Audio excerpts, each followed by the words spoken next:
Bama gang. Because we always hit the nail on the head.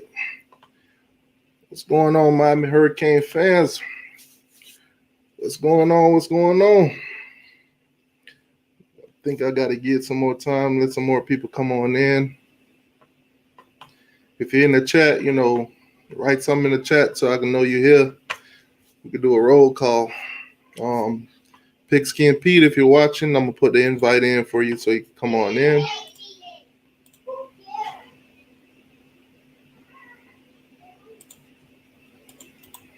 So we could get this thing started. I know you're a busy man and I don't want to hold up all your time. So, all right. So if you're watching Pigskin Pete, the link is in the chat. All you got to do is click and come on.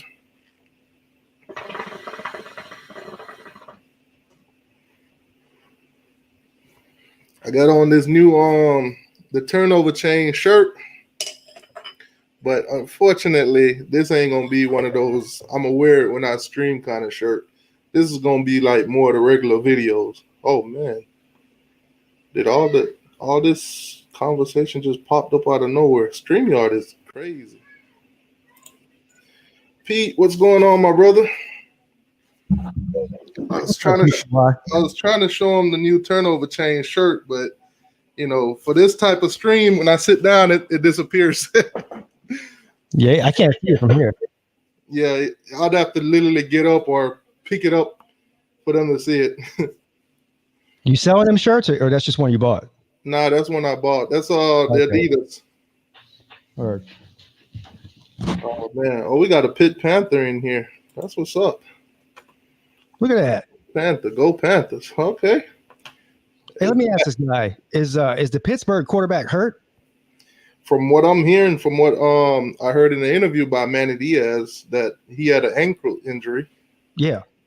So, that might be a tough situation for Pittsburgh. It is. It is what it is. Dude is very mobile, too. He's the best player on that offense. They don't really have a running game this year. So, we'll see. Yeah, I've not even heard anything from their backup. Let me do a roll call real quick. Say what's up to everybody. Norris, what's going on, my brother? We got Redhead Kane. What's good, man? Pat, he's a Seminole fan. What's going on, my brother? How you doing, boss? Family doing good, man.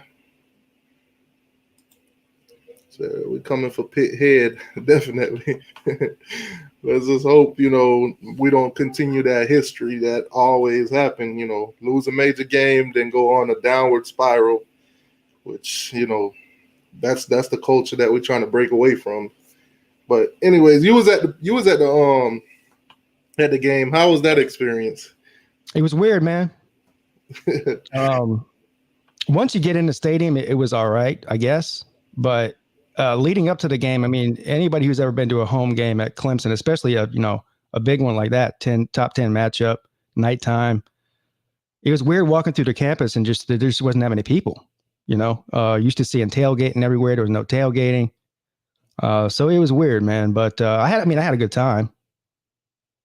Obviously, especially the way the game ended up, So.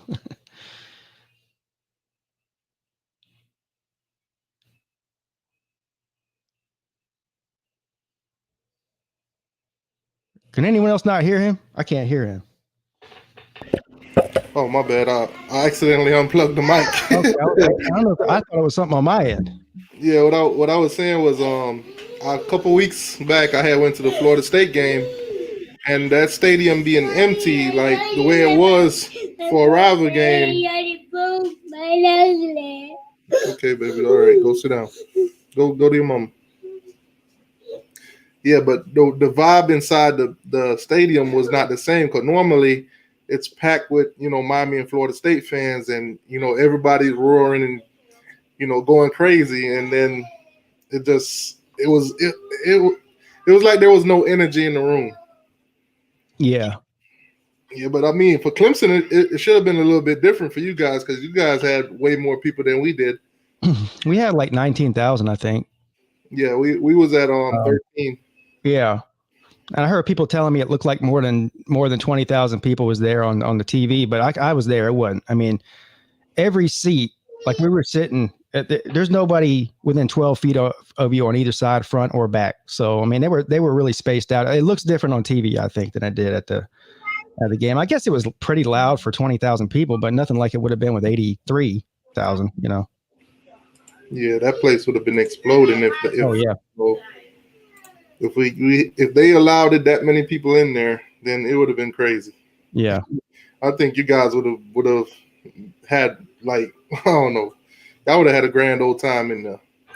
But speaking of crowd, let's drift away a little bit. Dan Mullen, Texas A&M. So apparently Texas A&M crowd scored 3 points in the last, seconds of the game and won the game, according to Dan Mullen, because he's complaining about the crowd. And now he wants Florida to have a full capacity when next game. What's your thoughts on that? Well, I mean, that was the stupidest thing anybody could have said. He's bitching about what he said was 50,000 people, when normally in the SEC you're getting 100,000 people every time you go somewhere. Right. And then they turn around 3 days later and have to postpone the game because of coronavirus. Yeah, that was the extra slap in the face for him. I'm like, now he's backpedaling. Listen, Florida's they're not letting 90,000 people in there. It's not gonna happen. No. And I mean, even if they could allow 90,000 people, 90,000 people is not going to show up. No, definitely not. Well, I don't know. It is Florida. It is Gainesville. They might show up. You know what? You might be right about that. Florida got COVID-19 problems. Yeah, we all been hearing about it. I mean, Dan Mullen kind of put his foot in his own mouth.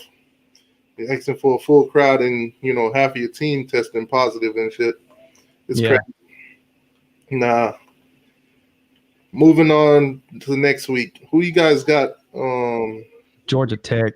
Georgia Tech. Yeah, that should be an easy win for you guys. Well, what would you? What's Vegas predicting for that? 27 points is the spread. Yeah, I think you guys will cover that. I mean, I think so too, but against teams like Georgia Tech, it's not going to be like when they played Miami.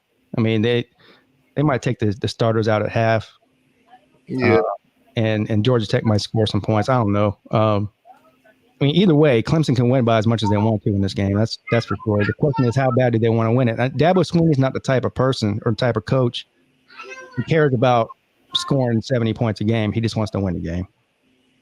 Now, other than Notre Dame, anybody else on your schedule that you like looking forward to more than anybody else? I was going to say, we got to end the season, we got Pittsburgh the last week of November. And then I guess the first week of December is Virginia Tech. And that's on the road at Virginia Tech. So I'd say probably those two. Between now and then, though, there's not really anybody. I mean, we don't play North Carolina. We don't play NC State. So Boston College, Syracuse, Georgia Tech. For trolling purposes, how bad are you guys going to beat Florida State? Well, there's another one, Florida State. Yeah, I forgot about that one. I think a lot of people forgot about Florida State. Yeah, man, that's going to be bad. That's going to be bad, ain't it? Now, this might sound weird, but I'm glad that, even though we lost, it was to a number one team. It was to a team that's been proven for the past, 6-7 years now. So it's not as bad as going out and losing to those mediocre teams like LA Tech, FIU and stuff like that. So I'm guessing that's a up positive from losing or whatever. But Florida State, Notre Dame, those two, you guys we both playing. We already beat Florida State, so I want to see how bad you guys gonna beat them. Because if we beat them 52-10. And they've been roaring their head about their new quarterback. Their offense is starting to show up a little bit more. You started to see that, in the beginning of the game versus Notre Dame, they actually looked alive. So it'll be kind of amazing to see what they do against a Clemson team. Yeah, I mean, it won't be a contest. I don't know. They might play us closer than then they played Miami. Who knows? I mean, the new quarterback, I didn't see the game last week, obviously, because I was out of town, but he looks better than Blackman as far as what I can tell from what people are telling me. I also think Florida State's going to get, you can't get worse than they were at the beginning of the year. They're probably going to get a little bit better each week. You got to remember, man, these seniors, they've had 3 different coaches. They're learning a new system every year. I mean, Mike Norvell might be a genius, but he's not a magician. I mean, this guy took over a terrible team, a broken team. So I think they'll get better week to week. I mean, they won't be a match for Clemson, but I don't know if you'll see what was it, 51-10? Is that what y'all beat them by? 52-10. You're being generous, taking away a point. Yeah. I mean, I don't know. I could still see like a 45 to, probably something similar to with Miami, really 45-17, 40-17, something like that. Now, going up against y'all defense, I don't see Florida State scoring more than 17 points. Yeah. If they do, then, they must have really got it clicking. They must have found some magical water and the whole team start drinking it. Well, I mean, like you saw with Miami, Clemson left their starters in the whole game. So they weren't – that's a sign of respect from Dabo Swinney to Manny Diaz. He's like, I'm not going to take my foot off the gas because they a couple of turnovers or something, and Miami can be back in this game in a hurry. Now, one thing I do want to say though, at the end of the game, like the couple seconds left before blew it dead, Dabo was trying to punch it in one more time. I was like, look at this motherfucker. That was the third string. Little brother. That was the third string, man. That was our third string offense out there.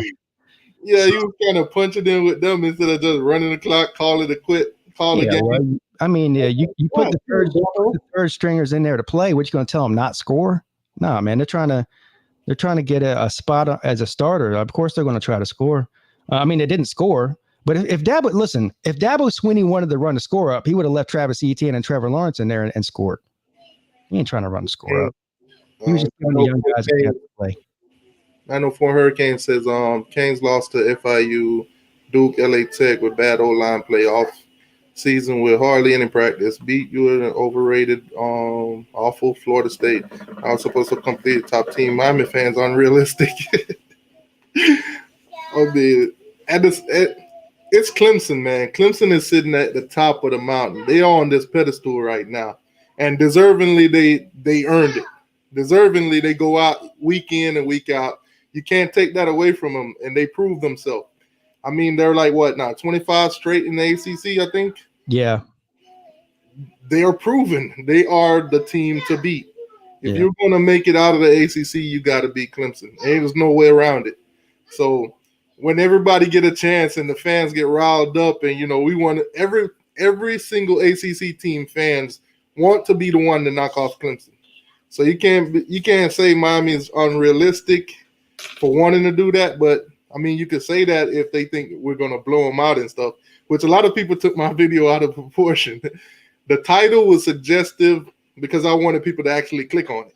Yeah.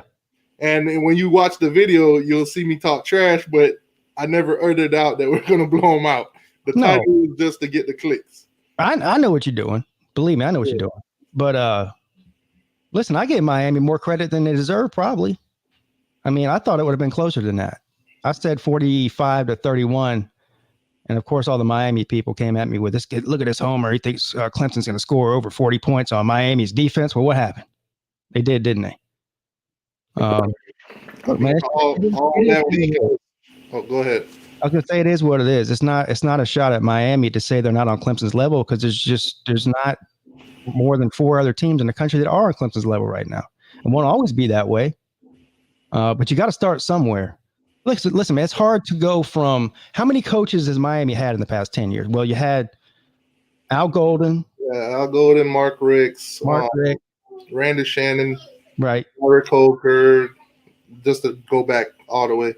All right. So not only has Clemson had the same head coach in that same time period, but he's had the same coordinators. Right. I mean, that makes it. That's one thing too. A lot of fans keep roaring about firing Blake James. Come on. I'm sorry, Blake Baker. They want to fire our defensive coordinator. I'm like, come on, man. You guys, you got to give these guys some chance to actually grow with each other. Yeah. Jumbo and his crew has been together what maybe 10 years or so. Yeah. Well, Venables came in 2000. Let's see, 11, I think. Yeah. So, but yeah, it's been the same group there for 8 to 10 years. Jeff Scott was the co-offensive coordinator with Tony Elliott, so he left and went to take the job at USF. But Tony Elliott's still there. Same offense we've been running for the past 10 years, or since Chad Morris left. I guess maybe 8 years. But I'll tell you one thing, Brent Venable, that dude is is one of a kind. That dude is one of a kind. I think earlier on they was comparing him to Bud. I think he was getting a lot of comparison to Bud Foster, but I think he's a way better defensive coach than Bud Foster. God. Well, Bud Foster was a coach for what, 30-something years at Virginia Tech? Yeah, and what Brett is doing in the amount of time that he's been doing it at Clemson is like, it's amazing. His schemes, everything. It's amazing. Even before that, when he was at Oklahoma, he won a national championship. So he's got national championship rings from 2 different schools. Venables does. Yeah. That dude is ever since he left Oklahoma, Oklahoma's defense has been crap. Oh, I think the whole Big 12 defense is crap. Yeah. Sometimes I watch the games and like, do they even play defense? Sometimes if you don't watch the game, if you look at the scores, you'll think they were playing basketball out there. Yeah. Well, that's how Florida looks too. Say the problem is we're getting good OCs, and they're already saying that they should have a head coaching job, but they're here for Clemson. I mean, Reed Lashley, he does have, head coach aspirations. He has a 2-year contract with Miami, so we'll have him this season and next season, unless somebody decided, hey, we want you as our head coach, and we're going to buy out that contract. We want you that bad, but we should have Reed Lashley in his offensive system for, 2 years, 2 seasons at tops. So we'll see how, the head coaching thing goes for him. But I think right now we just got to enjoy him while we have him, prepare for the worst if he does, decide to go head coach somewhere else, make sure that somebody's under his belt right now, learning everything that he does so they could duplicate. So what do you think about Derek King? He's able to come back next year if he wanted to, because they're not counting eligibility because of coronavirus for any player. Right. So, I mean, I think he should come back. I think if he has the type of season that I want him to have, he won't be back. But if we finish out the season and he doesn't look that top-notch quarterback that could go in maybe the first, maybe third, fourth round, then I think he should come back. I think he would, get better stock for the next cycle. Yeah. Exactly. I agree. I think he should come back. But let's say he doesn't come back. Who's next in line? Like, right now, do you have a good recruit coming in, a freshman, or are you just going to rely on one of the guys you got on the team right now? At the moment, we don't have a quarterback for the 2021, recruiting cycle. We're going after Jeff Garcia, but that's a up in the air kind of thing because he's committed to USC. So right now we don't know if we will get him. And then there's another guy. I forgot the dude's name already. I think it's Brock something. I think he's committed to Georgia though. Or Georgia's going out. Brock Vandegrift. Yeah. Yeah. So I think we're gonna go after him, but at the same time, it'll be a fight between us and Georgia, which I'm not sure how the Stanton not Brett. What's his name? Stanton, the walk-on that's starting for Georgia. Oh, Stanton Bennett. Is he a freshman? No, shit. He's what is he? He's got to be a junior. But I'm guessing he played 1 year in junior college, so that's not going to count against his eligibility. I don't think. I don't know. He's at least a junior though. He might have one more year after this one. But they got JT Daniels over there too. They got what's that other one? They got a freshman now. I can't remember his name. You talking about? Is it Matthews or something? We got Mathis too, but I'm talking about Carson Beck. That's who I'm talking about. Carson Beck. Yeah. So Georgia's got a room of quarterbacks. So our chances of landing this guy is pretty decent. So hopefully the quarterback that they have now, Stanton, hopefully he come back. Hopefully those other guys are still there, so we'll have a better chance at, getting Brock than Georgia does. Mm-hmm. But who knows? Georgia's always stacked up on quarterbacks. Plus the transfer portal too, which is where you got Derek King. Yeah, I'm kind of hoping we steer away from that because those are rental players. Yeah, you get them for a season and then boom, they're gone. And you're back to like, oh, I didn't develop nobody to give them no experience for the next season to come. So now I got to go back in there and try to find somebody again. I want Miami to stay away from that. Yeah, actually develop a quarterback. Yeah, I understand. We do got Perry and we do got Tyler Van Dyke, which I think both of those guys will be competing next year for the starting job if Derek King decided that he's not coming back. But I mean, you would know better than me. I would say Perry is a step back from Derek King. I mean, before I like Perry. I like Perry, but from watching Derek King, he's not quite on the level that Derek King is on. Right. But he has all season to, get it together. Because next season, if Derek King's not here, you don't want somebody else to come in or the freshman that we have now to take your spot. Yeah. Did you see before I forget about this, I don't know if any of the Hurricanes fans are in here that are mad at me. A bunch of them are mad at me. Look at this guy. He's a Florida State fan. He's like, man, nobody want to read Lashley. Stop hyping him up. Well, I don't know, man. He was pretty good at Auburn. Look at how since he left Auburn, how that offense has taken a dive for the worst. Yeah, even Malzahn has even given him a lot of credit. After we beat Florida State, he went out to say that, Reed Lashley is the best coach in America at this moment. The things that he's done with that offense at Miami, and I even made a video like, thank you for the compliment. Now back the hell up because we don't need you in here trying to scoop back in, get them back over there.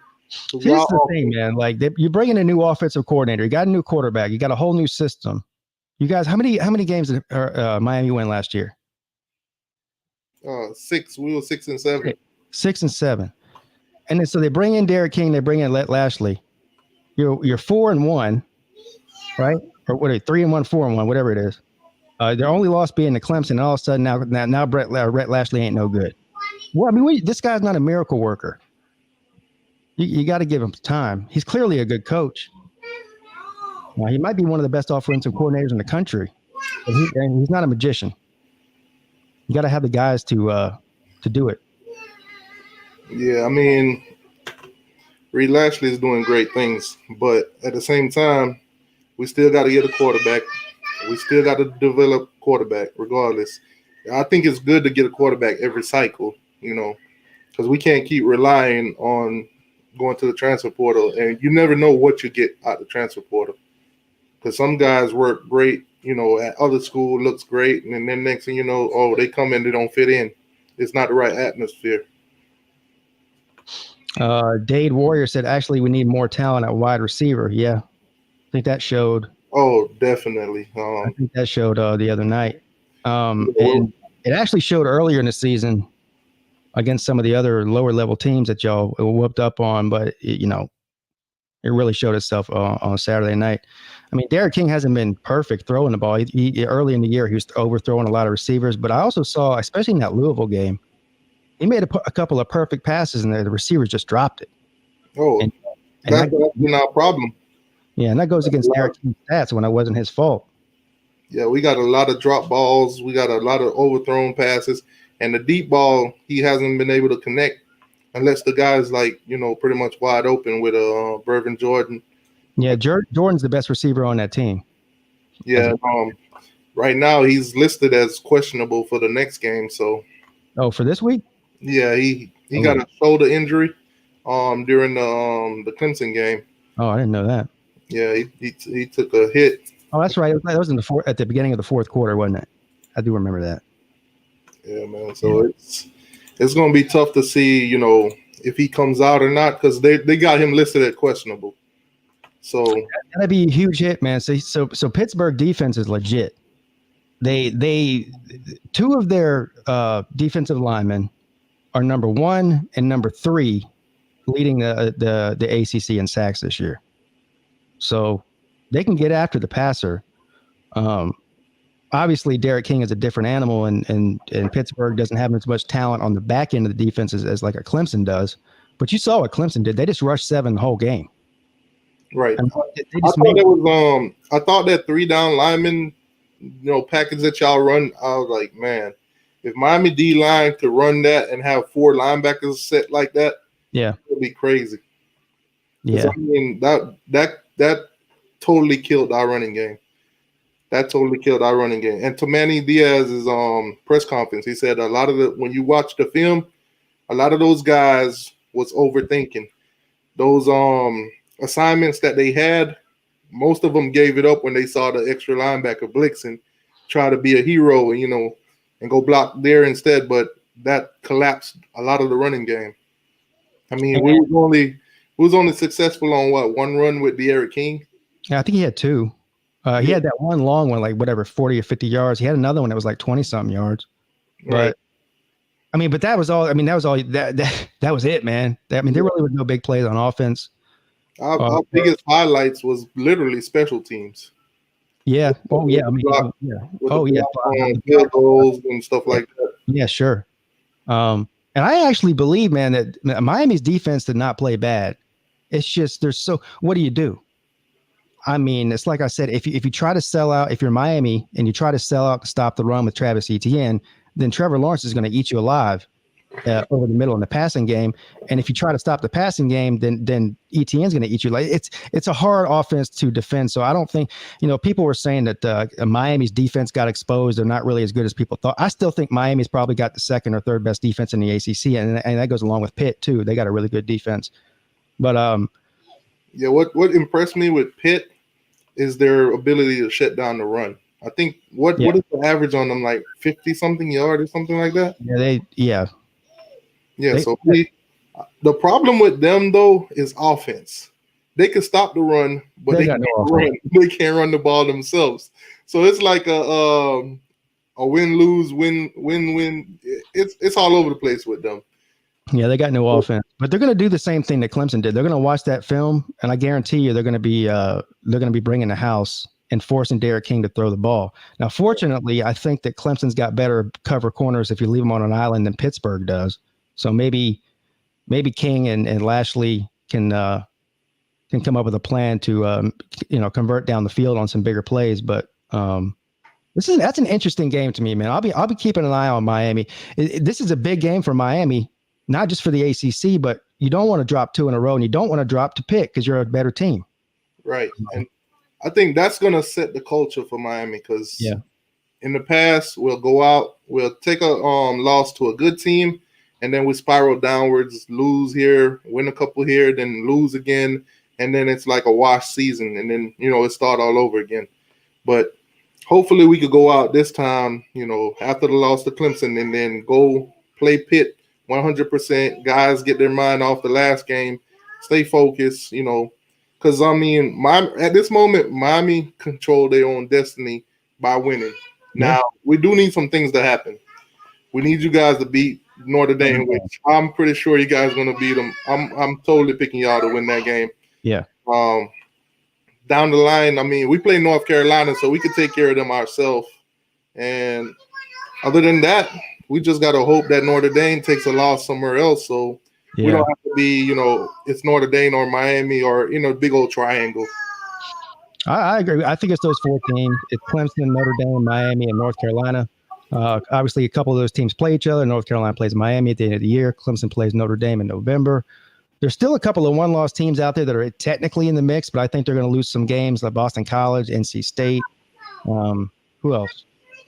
I think those teams will eventually beat each other around, and they'll square off, and then you'll have like the other 2. I think Clemson's going to get in there, and then it's going to be probably Miami, Notre Dame, North Carolina. Even though Virginia Tech took a loss, I'm still not going to count them out as yet. Me either. They still got a possibility. The problem with Virginia Tech is they lost that game, and now they still got to play Clemson. So Clemson's probably going to beat them. So that's 2 losses right there for them, most likely. Yeah, that's what I'm hoping. Like, eliminate these teams one by one. But I must say this: if Miami take a loss, I could throw all these theories out the window, because it's going to be tough to get in there with 2 losses, and hoping that everybody else take 2 losses, and then we back to the triangle thing again, and win. That last game of the season for Miami could end up being huge. There could be a situation where that game could be the play-in game to the ACC championship between North Carolina and Miami. Yeah, I think that game might be the deciding factor. Yeah, could be. See what Notre Dame does, but do you know? Does Notre Dame play North Carolina? Yeah. Yes. Okay, so that'll take care of itself. And Notre Dame plays Pitt too. Yeah, so hopefully Notre Dame take a loss. I want North Carolina to beat Notre Dame, because we don't play Notre Dame at all. I think Notre Dame plays North Carolina the week before they play you. It's like the end of the season, and it's in Chapel Hill. We don't play them at all. We don't play Notre Dame at all. Yeah, no, I'm talking about North Carolina, Notre Dame. Oh, okay, yeah, yeah. So that'll be good to see. Hopefully they get a loss against you guys, and then get a loss against either Pitt or North Carolina. So hopefully one of those teams. But I'm aiming more towards North Carolina. I don't think Pitt's got enough to take down Notre Dame. Probably not. No, I agree. So I'm hoping North Carolina, handle Notre Dame, hopefully, and then Miami, go out and play North Carolina. Hopefully we get the win, and we'll see Clemson again.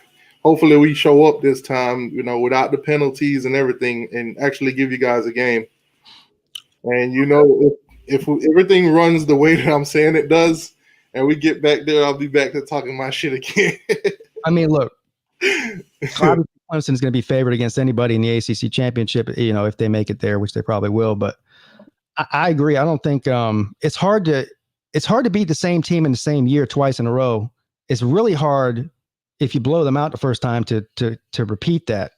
I think Miami will learn from that loss. It may be a blessing in disguise, honestly. Yeah, I mean, if they go out there, make it to the ACC championship, play you guys again, come out with a vengeance, but with a clear head. Don't come out there making bonehead penalties, targeting.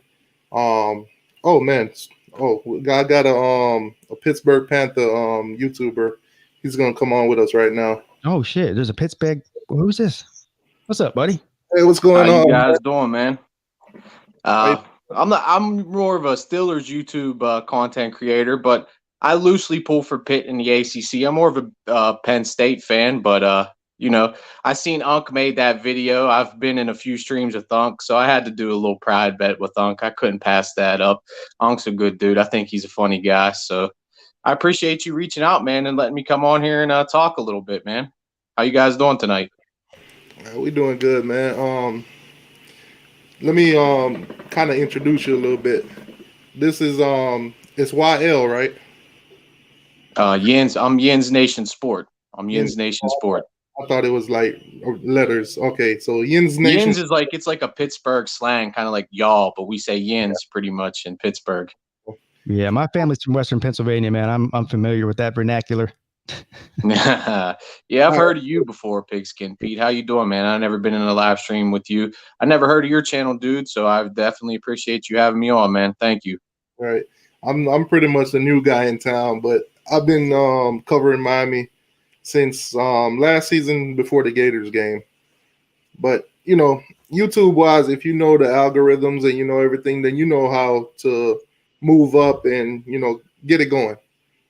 So that's pretty much what I've been doing with my Miami Hurricane channel, because I used to do entertainment videos, so I know how the tags, the everything, the subscriber counts and all that shit, how to get it flowing to where pretty much to where I'm at right now. So what kind of entertainment channel? You were stripping or something? What were you doing over there? There was more of reactions / trending videos. Oh, okay. So if something was trending, I used to talk about it. I mean, compared to the views that I get now, it's nothing. Because when I used to do those videos, if something happened, a rapper slapped somebody, I'd make reaction videos and stuff like that, and those would blow up to like 50,000 views and stuff like that. So you get a lot of subscribers even faster. Right. But after a while, that kind of gets annoying because now you're looking for the next best thing, and it's not something you're going to enjoy. Right. So I have a question for you. How's Miami secondary looking this year? Because I believe Kenny Pickett right now is leading the nation in passing yards, dude. So I think Kenny Pickett, sometimes it just depends. Kenny Pickett sometimes will come out there and he'll ball out. He plays amazing. And in other games, it's like, what Kenny Pickett am I looking at right now? You know what I mean? I think this is really what it boils down to between Miami and Pitt is what Kenny Pickett comes to play. So Miami's advantage, Kenny Pickett got an ankle injury that he's working with. So if he comes out healthy, then it's going to be a different story. We might have to try to contain him. But if he comes out with that ankle injury, maybe 80% or so, then we might not have to literally worry about him, taking off. But we still got to watch out for your wide receivers. You do got Addison is a really good slot receiver. He's been balling out this year. And I call we got Paris Ford in the secondary, who's going to be he's going to be in the NFL. Paris Ford is a really good safety, man. So I think we can force some turnovers in this game. We can force some turnovers, and Kenny Pickett comes out to play. I think it's going to be a good game, man. I don't think Unk's talking like you guys are just going to roll over us, man. I think it's going to be a dogfight. Pitt Miami's a dogfight. I think pretty much, man. I think the biggest threat that you guys are going to cost us is that running game. You guys' defense, when it comes to the running game, is phenomenal right now. I think you guys are holding everybody so far to an average of 50-something yards. So that's tremendous. If Miami could get over the hump and get the run going, then I think we'll have a good game against y'all. But if y'all shut down the run and we can't get the pass going, it's going to be a long game. Pittsburgh is definitely capable of shutting the run down. They're a lot like Clemson up front. Got a great D-line. Narduzzi's a defensive-minded head coach. And I guarantee they're watching that film and they're going to be copycatting what Clemson did schematically to try to capitalize on that. But Pittsburgh's offense is a question. I know you were talking about Pickett a minute ago. Is he healthy? He's got an ankle injury. He's questionable, but I think he's going to play. Narduzzi said he expects him to play. So yeah. I mean, he might start, but if he's not 100%, that's not good news. He's really the best player on that offense. I think Addison's on the come up though. I think he's a freshman this year. He's basically a rookie wide receiver, and he's small, but he's good. He's shifty going over the slot, and we get the run game going. Kenny Pickett gets him over the middle. He makes some big plays going. And then Pitt's just got to play some defense, man. But, Miami, you guys can put up some points. I know they was saying they said your quarterback before that Clemson game was basically in the conversation for, the Heisman. I don't know about all that. Yeah, if you watch them play over the past 3 games, then you'll see that his deep balls isn't all that great. But him being on the field regardless is defense got to worry about him running, or he could still make the short passes, but because his deep balls has not been hitting. So whenever he calls hike, your defense got to be on point at any given time. He could take off running. So I think that, you guys got to have spies. You guys got to blitz. You guys got to keep eye on them. And if you guys overlook him, then hopefully one of those wide receivers can make a play on him. Now, we are down with Brevin Jordan, our tight end, basically our number 1 wide receiver. That's a huge hit, man. Yeah, he's out with a shoulder injury, but he's still questionable for the next game. Yeah. So, Will Mallory, his second, is pretty much up there with him, just not as good with the catches. So, I think what Miami need to do, come out, try to establish the run against Pitt, which is going to be difficult. But if we could get the run going and the pass and the run start balancing out, I think we got it. You guys are 10.5 point favorite. for a reason. I mean, he asked who Pitt played. Pitt, they'll always go out. We beat Louisville. Louisville was like ranked 19th when we played them. We was like 21st, and we beat Louisville. We beat Syracuse the first game of the year, and then we go and drop a game to NC State and who do we lose to? Boston College. Those are games Pitt's got to win. Pitt's historically known for that. They'll go out there like last year. We beat UCF. We upset UCF when they was ranked like 13th in the country, and then we went and lost a game that we should have won. That's what Pitt's known for. They don't win the games that they're supposed to win, and then they'll go out there and upset teams. Like I remember we upset Clemson one year. I remember we upset Notre Dame one year. I remember we upset Miami one year. And that's like we'll pull out these upsets, and then we lose to like NC State, it's confusing with Pitt. We don't got no consistency, man. Melissa May, I haven't heard nothing about that. She's asking about the coronavirus situation in Alabama. I've been waiting to hear the same thing. I haven't heard nothing.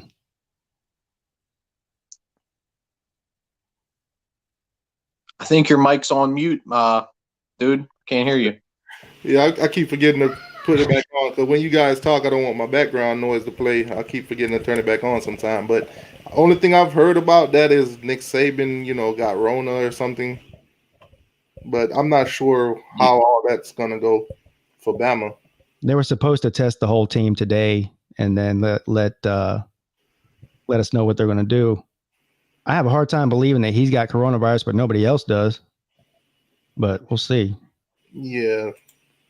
I doubt it's just him. I doubt that.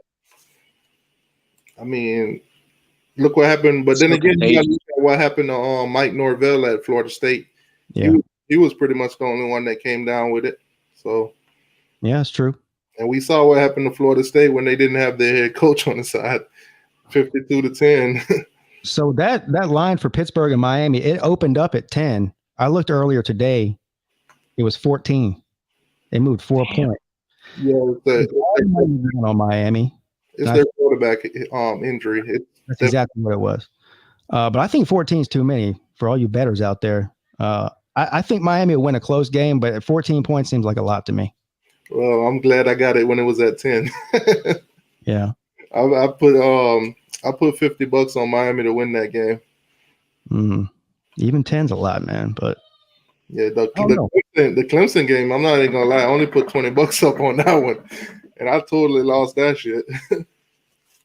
So how's they don't really have the conferences. What is it? Just going to be like the two top teams that are going to make the ACC championship chair? They're not doing like the Coastal and like the two divisions. Are they just doing the two top teams that make the championship this year, or how? Yeah, that mainly with Notre Dame coming in as a 15th team. They just washed the divisions for a year. I wish they would wash the divisions permanently. There's in the ACC, there's no need for divisions. They should be doing it the way they're doing it this year, every year. Maybe I'm just selfish.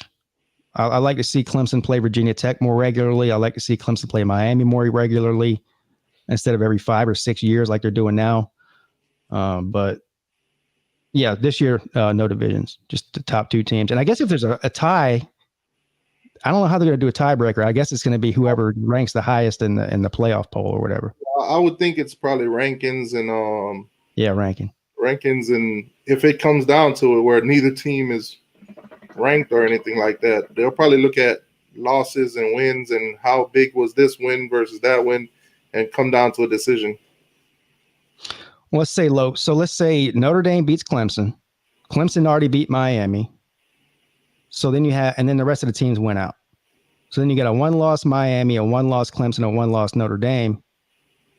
Yeah, I think if Notre Dame beat you guys and they got 1 loss, I think it'll be you and Notre Dame. I think that's what it's going to be, Clemson and Notre Dame. Then they're going to be like, well, Clemson dominated Miami, and depending on how Notre Dame and Clemson game turn out, then they'll probably – if Notre Dame blow you guys out, which definitely not going to happen. So Clemson beats Notre Dame, and that's Notre Dame's only loss. Clemson beat Miami. That's Miami's only loss. So who do they take, Miami and Notre Dame, to play Clemson? Probably whoever's ranked higher, or it's got to be it. Yeah. Or who? If that's not the case, then they'll probably look at how'd you beat this team? How'd you beat that team? Compare them both and just pick one. Yeah, I don't think you can do it. It's not like the committee where they sit around and talk about it. It's got to be a clear cut, like, you know what I'm saying? There's no discussion about, oh, we're going to take this team because we think they're better. There's got to be like a set standard for it. We've never seen anything like this before, so nobody really knows. I guess you could probably go on the ACC's website or something and probably dig and find the answer to that, but I don't know. Yeah.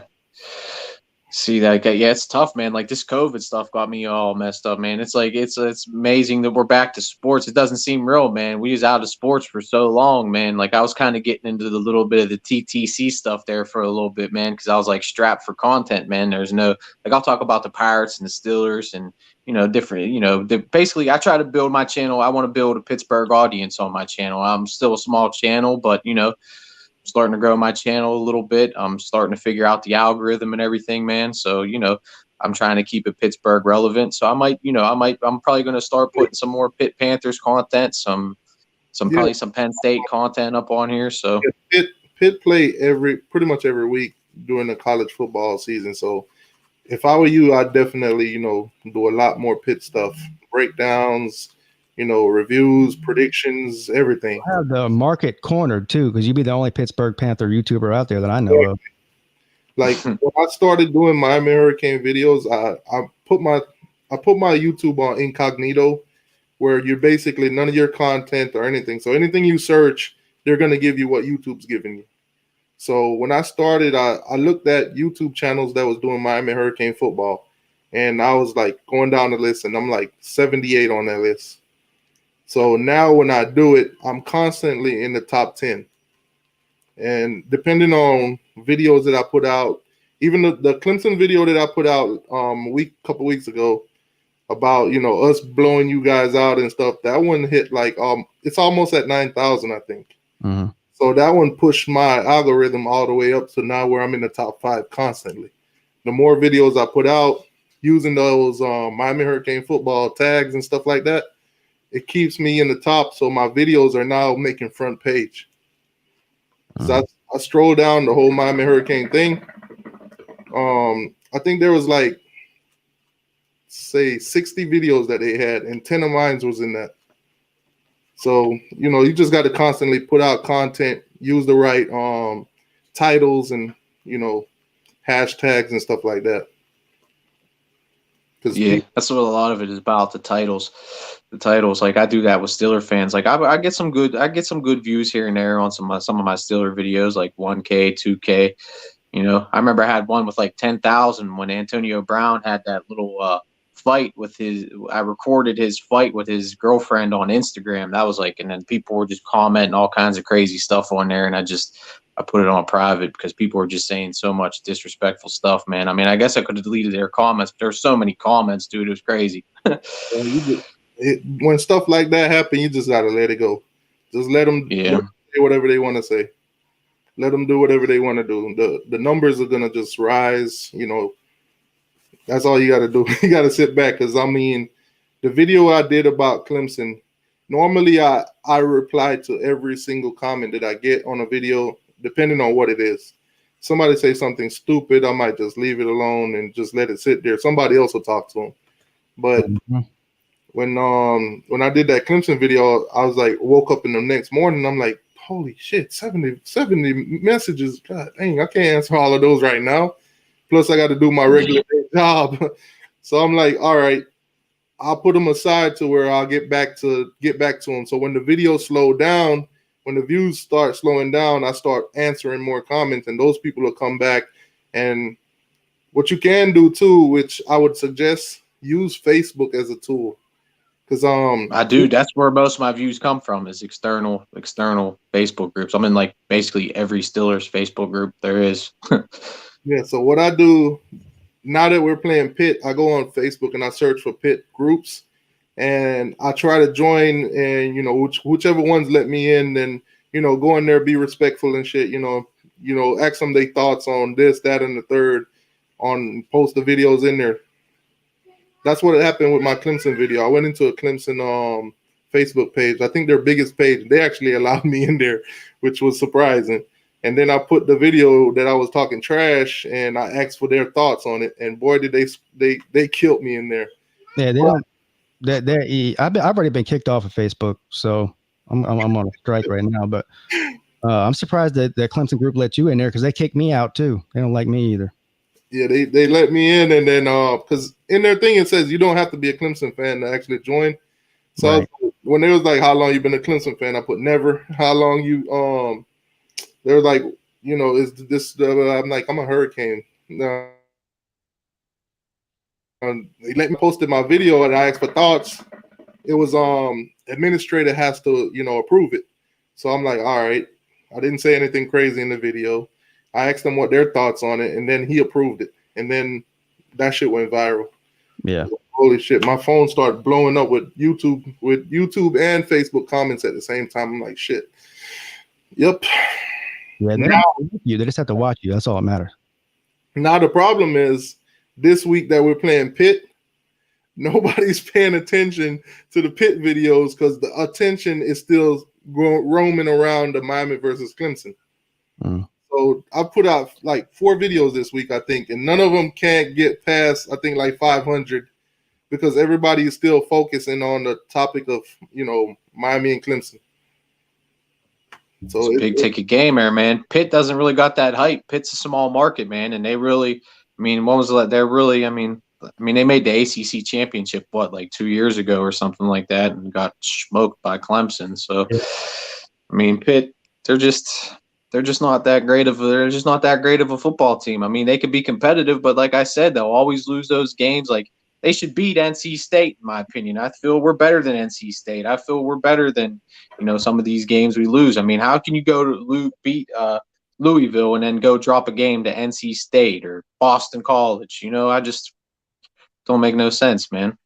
It's the problem with being a content creator of an ACC team.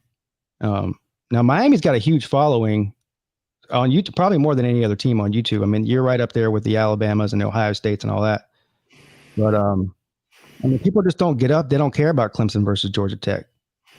Yeah.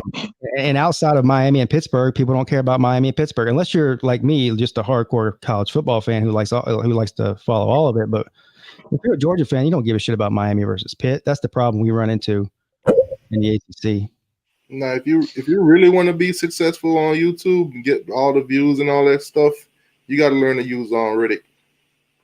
If you could use Reddit is the biggest external, whatever they want to call it, source to use. If you could get Reddit to work in your favor, all your videos will hit 10,000 or more every time. You saying Reddit? Yeah, Reddit. Oh, okay. I have it, but I don't use it as much. I got Twitter. I'll make videos on Twitter. My Twitter, I've had some pretty viral videos on Twitter, 25,000 views. I've had a few 25,000 views. I'll average like at least 300, 400, 500 views a video on Twitter. But, I really want to try to build the YouTube so I can get, at least a few dollars off of monetization, putting a little commercial in front of my video or whatever, do something I love. I love talking about my team, mostly the Steelers, but I definitely got to start putting some college content on here because I was really into college football last year. I was following it hardcore last year, so I might do some Penn State stuff too. I don't know if you guys follow the Big Ten that close, but Penn State's a good school. I know they're going to be starting up here pretty soon here with the Big Ten, so that's going to be interesting. But this is an ACC channel, so I follow everything.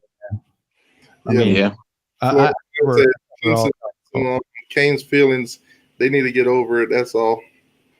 The guys that was all around last week, we had packed shows everywhere, but a lot of those guys talk so much trash, and then the next week they disappear. See, with us, we gotta show up every single time, win or loss. We gotta take it. If we take an L, we just gotta take it. That's it. I've talked so much trash. As a YouTuber, you got to learn. If you can dish it out, you got to be able to take it. Oh, I've learned that on Twitter. Believe me, I can take it, man. I got some thick skin. That's why I was getting involved a little bit with the TTC in the off season. I was having a few battles in the off season with some people, But, it's all in good fun. It's all for business. It's all fun. It's all trash talk. Like, I get into it with Cleveland Browns fans all the time on Twitter. I'm playing into that rivalry big time. So, the Steelers are playing the Browns this weekend. That's going to be a good one. I can't wait for this game, man. I'm gonna be woofing if the Steelers win. I'm already woofing. So, my team's got to come out to this weekend, man. I'm going to look stupid. Yeah, Melissa May said college content will get you a lot more views. And she's an Alabama fan. What you should try. Yeah, I know Melissa May. Do you know Uncle Lou, right? Yeah, I've seen some Uncle Lou's channels. I know him and a certain North Carolina fan don't like each other too much. Yeah, try to reach out to get on his show one in the mornings or something. It'll be great for your channel because Lou got a great following. Half of his following, because I've made videos on Uncle Lou, like. Going back and forth with him. So it's good for content. It's good for entertaining, college football fans. And a lot of his supporters, they come over and they watch me too. And I support Lou channel a lot. I mean, I go over there almost every morning. So he's a good content creator to reach out to because he does his morning show and he's always looking for guests. All right, man. I appreciate you, man. I appreciate you having me on too, man. Thank you. Yeah. See, what I want is I want the ACC to be stacked with at least each team to have a couple YouTubers. So when it's game week for Clemson and Pitt, you and Pete could do a show and y'all chop it up about that. Or North Carolina. I don't know any North Carolina YouTubers. Maybe you guys do, but. I know a Carolina fan, but he's not a big college football fan. I just know him and Uncle. I'm not going to mention his name. I just know him and Uncle Lou don't like each other. That's all. He's an NFL Carolina fan. I know one North Carolina YouTuber, but he's a kid, so I can't be doing shows with kids. Yeah. But what's his following look like, and what's his content like? Is he talking natural? He's like a TTC, 8 camel toes. I don't know if you ever heard of 8 camel toes. I know him and I don't want to have nothing to do with camel toes. Yeah. I've been on some of his live streams, man. I seen one clip while I was watching Lou's channel, and I was like, nope, don't want to have nothing to do with that. The dude literally wiped his butt on camera and then showed the toilet paper with poop. I'm like, yeah, no. Yeah, I wouldn't consider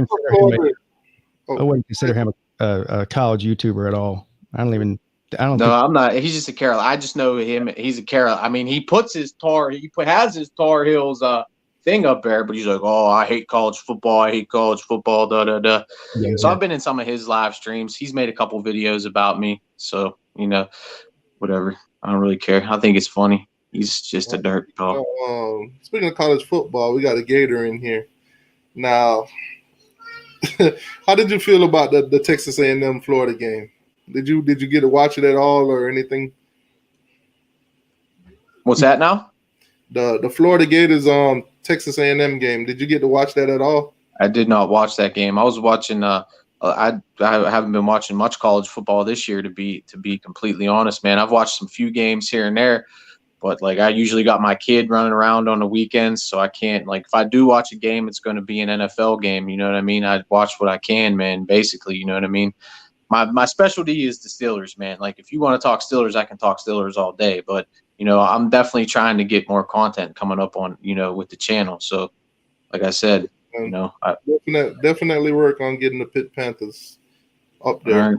College, that'll be great for you doing both.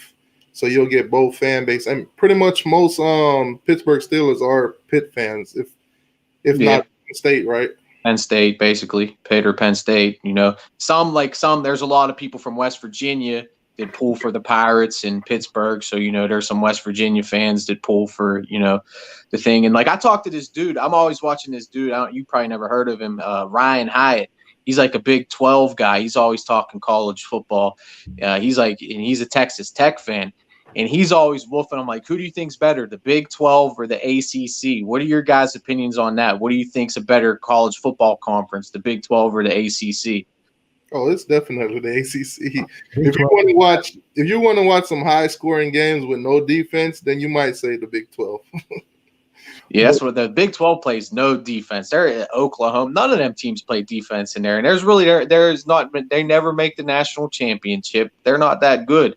I think some of those teams are overrated. Like, who's really good in the Big 12? Oklahoma, Baylor. They're probably going to start falling off now that they got rid of Matt Rule. They're probably going to start falling off now. I mean, Texas hasn't been relevant since like Vince Young has been there. So like, really, the Big 12 ain't that good, man. To be honest, man, I think they're overrated. That's the thing with the ACC though. Like Pitt, all these teams there's like really close competition. So like Pitt will lose to like a Boston College and then go on to beat like a Virginia, you know what I mean? Or whatever, however you want to spin it. The only really dominant team in the ACC is Clemson. So that's kind of where the ACC kind of gets like, no hype, I feel, because Clemson just dominates and every other team kind of just knocks each other off. Okay. I agree with that. The problem is, man, every conference is like that. I mean, the SEC probably the most, has the least amount of middle of the road teams. They're heavy at the top. But the Big Ten, I mean, look, I think the Big Ten's good. I think they're better than the ACC. I think they're Big Ten's better than the ACC. But the Big Ten the same way that Clemson runs the ACC. I mean, they dominate the Big Ten. So we got a donation from Chuck Mo Beer. Thank you for that, Chuck Mo Beer. Say hello, T2I and the U family. Go Canes. Thank you for that, sir. That's a touchdown for the channel. Thank you. I really appreciate that.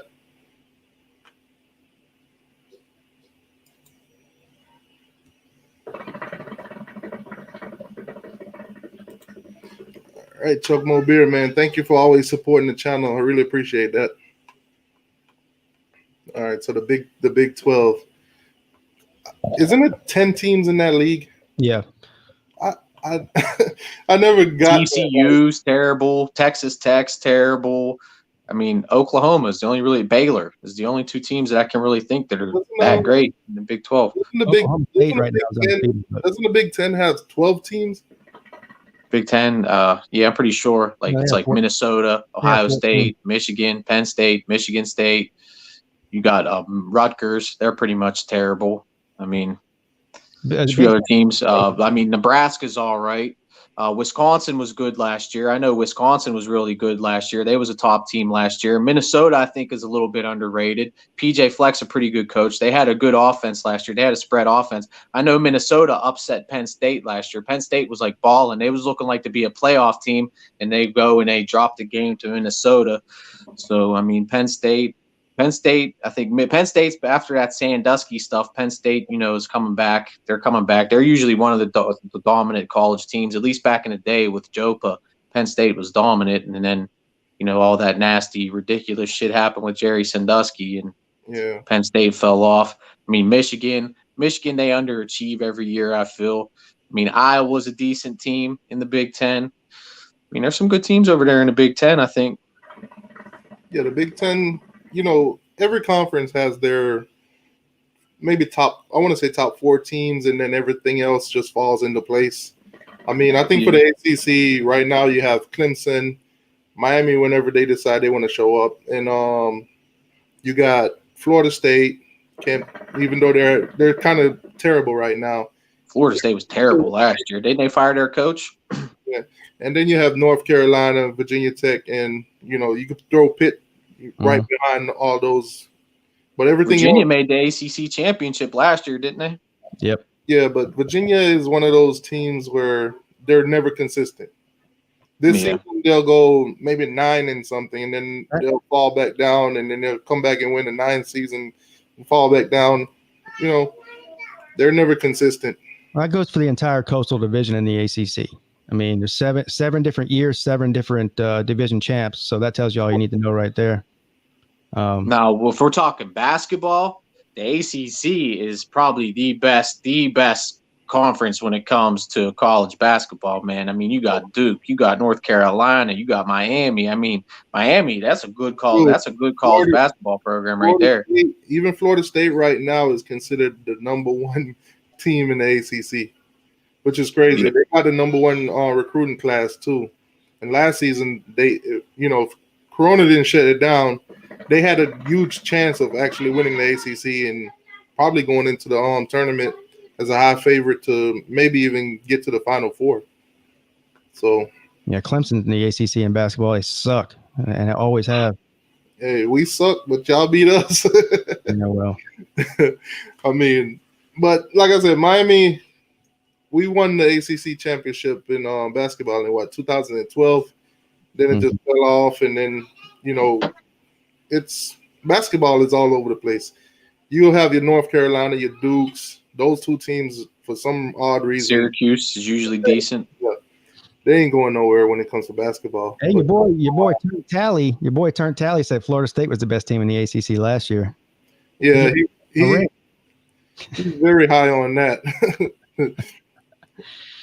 Man, that's a Florida State guy. He does Florida State content, pretty much what we're doing right now, but he does it more on the crazy side. I like him. I think he's funny. Yeah, I mean, unfortunately, me and him had our breakup, if you want to call it that. But I still root for him, man. My man just cut you off, huh? Left you high and dry.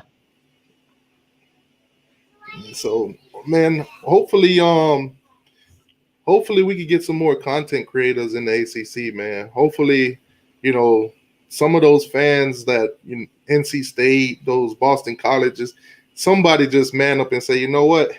I'm going to create a channel. I'm going to take some of the beating and I'm going to just build it. I mean, as Miami fans, we got YouTube creators, we got content everywhere. We lose games, we take beatings, but we still here, we still chop it up with the fans, and we'll just keep it going. Pete ain't got to worry about that right now. Clemson's on top. Maybe next year, after next year, once Trevor Lawrence goes to who knows, the Jets or the Giants, maybe the Falcons, Clemson might be on the downswing, man. Who knows, man? Once you lose that big boy Trevor Lawrence, but I mean, who knows? You guys have Deshaun Watson. You guys always find some kind of replacement. I seen that guy. I was watching that game. You put in that quarterback. I forget his number. He was a big boy. He looks like a heck of a prospect, that guy they put in to replace him a couple times. Because I seen they slotted Trevor Lawrence out there at wide receiver a couple times, and they had that quarterback taking snaps. Looks like that dude can really run the ball probably. I don't know much about him, but he was actually rated the number one pocket passing quarterback in the country. He wasn't really a runner. Oh, yeah? He's Cam Newton with a better arm. I mean, a more accurate arm. He's 6'5". That's pretty much the next thing coming for Clemson, huh? Yeah, he's a true freshman this year. He'll take over next year. He's that guy's something serious, man. He looks like a big boy, man. Looks like a good prospect. So 5'5", 250. Listen, Clemson ain't going on no downswing, man. You just got to pay attention to recruiting and all that. Look, man, I've been hearing that for 10 years. That's what I've been telling people too.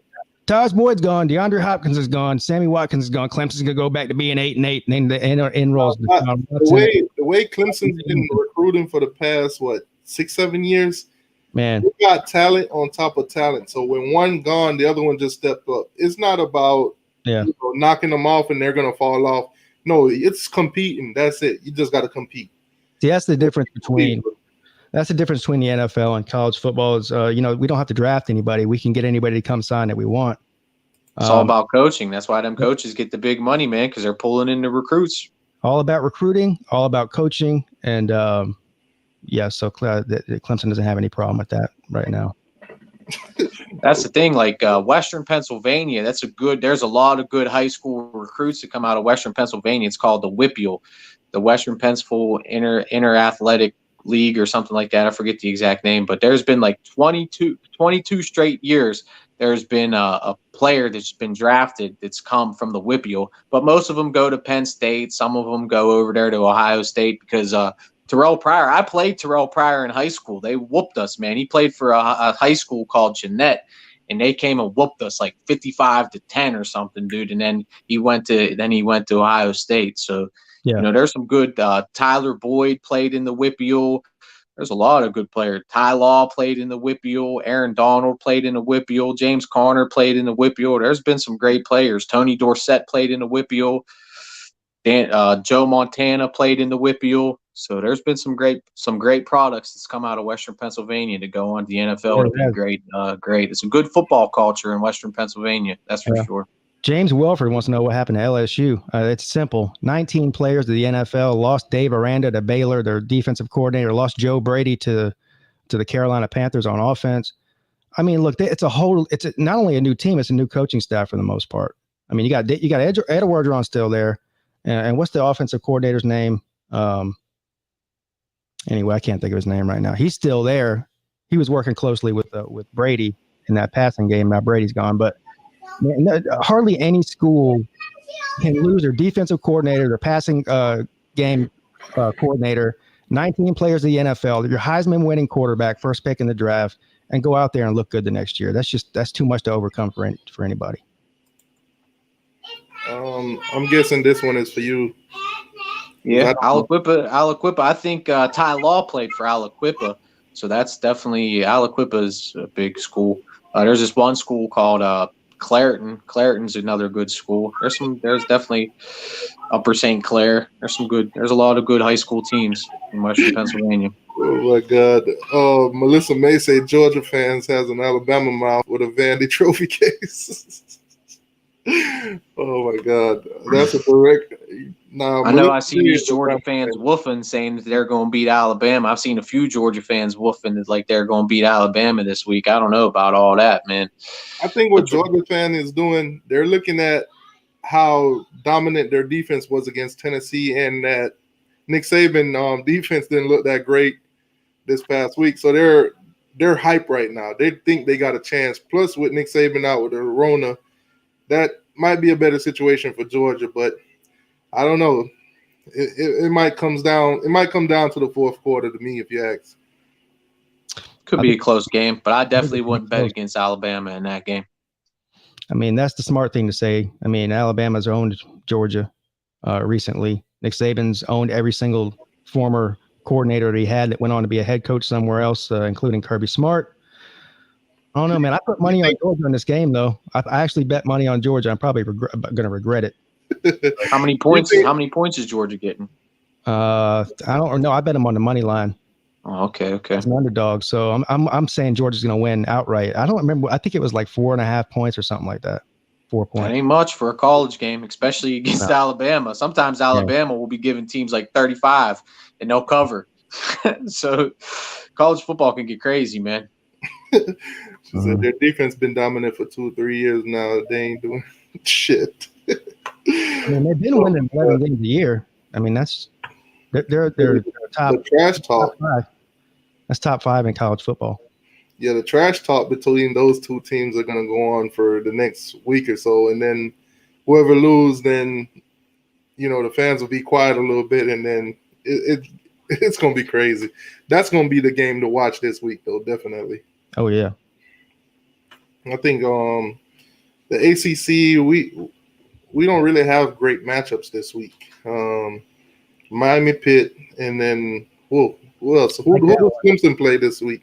Georgia Tech. So we don't really have much. Who's the NC State play? I can't forget now. That's supposed to be a good one. That's one I wanted to keep. I know North Carolina plays Florida State, so that might be a good one too. But this week is going to be like let's tune into the Georgia versus Alabama game pretty much. I like South Carolina and Auburn too. I know it's two bad teams, but I like to watch South Carolina no matter what they're good or bad, just so I can laugh at them. But Florida State plays Louisville, Virginia Tech plays Wake Forest, Georgia Tech, Boston College. No. Florida State is at North Carolina this time. That's wrong. I'm looking at the wrong schedule here. I'm trying to bring it up here. My bad. Clemson, Carson, what's going on, man? What's up, Carson? Yeah, but the Florida State game, that might be a good one too. Florida State versus North Carolina. Now, Louisville at Notre Dame. Notre Dame probably will smash Louisville. What if Florida State pull an upset? I'll tell you one thing. I'm probably going to end up betting on that game, and I'll take Florida State with the points. Last time I saw it was like 14, and I think that's too many points. Yeah, I'm taking North Carolina for the win, maybe 7 to 10 points. But Yeah, that's what I say. Yeah. if they beat Florida State by more than 14 points, then they might be a real contender. They might be somebody to actually look out for. Because North Carolina, they're doing great, but a lot of people still ain't putting them up there too high.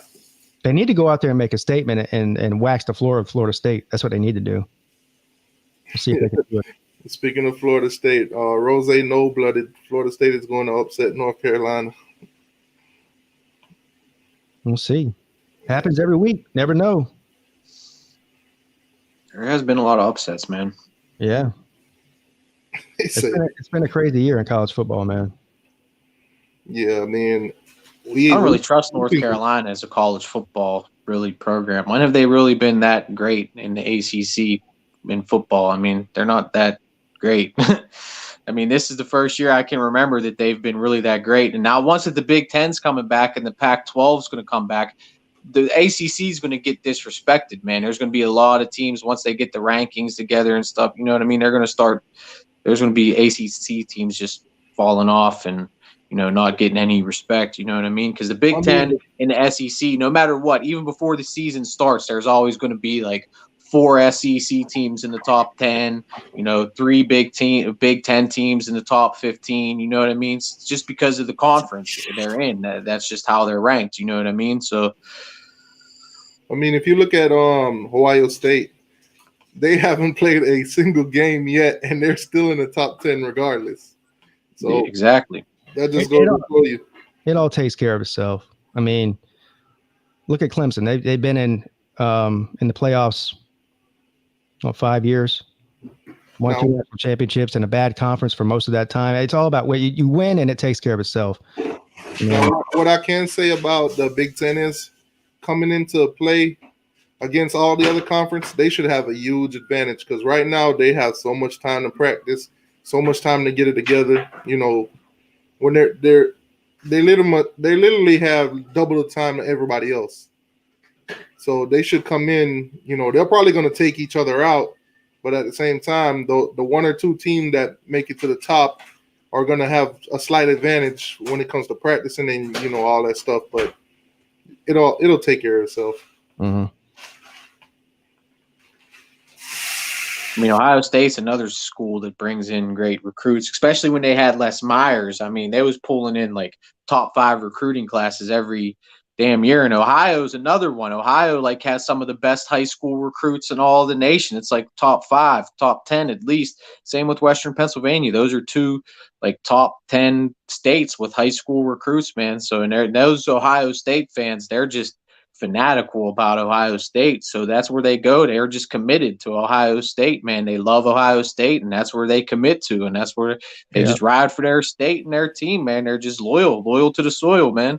Like I'm loyal to the soil, to Pittsburgh Steelers and Pittsburgh teams, man. That's just how I am, man. I'm just a Pittsburgh boy, man. So I ride for my teams. The Pittsburgh Pirates are my team, man, and they're just the dumpster fire of the MLB right now, but they're still my team, you know? So you know what I think Miami need to do, though? Go up north and get those O-line. Get those players from up north. Because Wisconsin, those areas, they always produce in, like, top-notch O-line. I don't know what it is that some corn-fed boys, man. Yeah, but we need to go up there and get some O-line because, you know, our O-line is crazy. The best offensive line for Clemson from Ohio. He was the number 1 offensive lineman recruited from Ohio, and he chose Clemson over Ohio State, Jackson Carman. What's going on, Slim Shady? Slim Shady in the building. Yeah, man, but I think now for you, let's just say your quarterback Pickett. Let's just say that ankle is as bad as, you know, they're making it seem, and he doesn't play. Where do Pitt go from there? We're done. If Kenny Pickett's basically the offense. If Kenny Pickett can't produce, we're done. We're done, son. Pitt ain't going anywhere with Kenny Pickett. And if he's done, Pitt's done. They might not, you know what I mean? They're done. They have no chance without Kenny Pickett. if Kenny Pickett comes in and plays this Miami game, I think we might have a chance against Miami. I mean, you guys won what last year, 16-12. So that was a pretty close game, man. So, I mean, if Kenny Pickett, I mean, he's leading the nation in passing right now. So, I mean, he can play some ball, man. I think he'll be an NFL player. He might be like a 6th or 7th round pick, but I think he'll be an NFL talent, man. He's a big guy. He's tall. He's got a pretty good arm. I mean, so he can play some ball, man. And Addison's been playing good as a rookie wide receiver. Pitt's got a really young team, man. And Narduzzi, like I said, he's a defensive-minded head coach. We've got that defensive line. We can get after the quarterback. And you said you got a fast quarterback, so maybe we can be able to contain him in the trenches. You know what I mean? Maybe force some fumbles. He tries to get out in the middle, and then one of them big defensive linemen comes in, forces a fumble. Paris Ford comes in, recovers that fumble, takes it back to the house. Paris Ford's a shutdown safety, man, so he can definitely, get some turnovers in this game and help this Pitt team win the game. It's all on defense for Pitt, really. And Kenny Pickett, I mean, we got a good defense, but Kenny Pickett's the offense, man. And if he ain't in, you might as well just wrap it up for the Pitt season because they ain't got a shot. I agree. Let me get you guys' thoughts on this, ACC thing. Hold on, I got a $5 donation from Unc Alfonso. Ex-Pitt fan, is he ready to burn his hat? Hey, we'll see, Unc. We'll see, man. Shout out to Unc, man. Thanks for giving me the little shout out, Unc. I appreciate you, man. That's where I met Unc, is in the Camel Toe stream. He's always cracking me up in Camel Toe stream, man. Yeah, that's how I ran into your channel because I saw. Yeah, I figured that. Unc, you've seen me on Unc's. Yeah, cause Unc been doing the trash talking videos, which they amazing, by the way. Yeah, he gets hyped up, man. It's crazy. It's like Unc he says everything I say, but extra raw and uncut. Yeah, I try to PG mines down a little bit, but Unc, he's gonna give it to you all the way. Yeah, I get a little controversial sometimes with some of my trash talk videos. When it comes to Cleveland and Pittsburgh, I'll get a little bit of controversial, but I do try to keep it somewhat politically correct on my channel. I'm definitely ain't going to be wiping my butt on stream and putting the poop up to the camera like that dirtbag over there in North Carolina. But Unc, if you're watching, I'm gonna put the link in the chat so you come on in. That way y'all could talk a little trash to each other or whatever. You guys got the bet going on. Yeah, but Unc, if you're watching, the link is in the chat. You can come on in. But like I said, I ran into your channel because I watched his video. And I don't know. He says I don't know. I don't have no Pitt gear. There you go, Unc. There's the video evidence. I'm dancing for you, Unc. There's the video evidence of the Pitt gear, Unc. If you want this shirt to get burned or the hat, it don't matter, Unc. Whatever you want, Unc. You can come up in here, buddy, and we can talk a little bit. Yeah. Oh man, Mary Douglas say go Canes. That's what's up. I try to throw up the signal whenever I can, acknowledge somebody, but I see their comment. So I'll put it on the screen and then, throw the U up just to let them know I recognize that they, said what up. Yeah, but I did mess up in my video. I said Ty Law played for Pitt.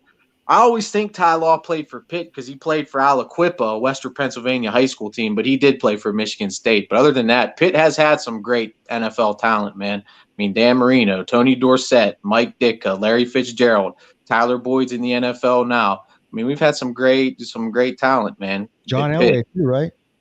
No, I don't think John Elway played for Pitt.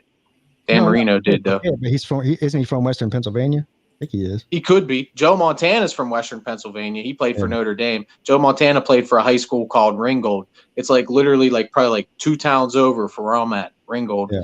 That's where Joe Montana played. You know where Browntown's at? Johnstown? Yeah. Yeah, my family, both my parents are from Johnstown. Okay. So I spent a lot of time up there when I was a kid. Let me bring this up a little bit more.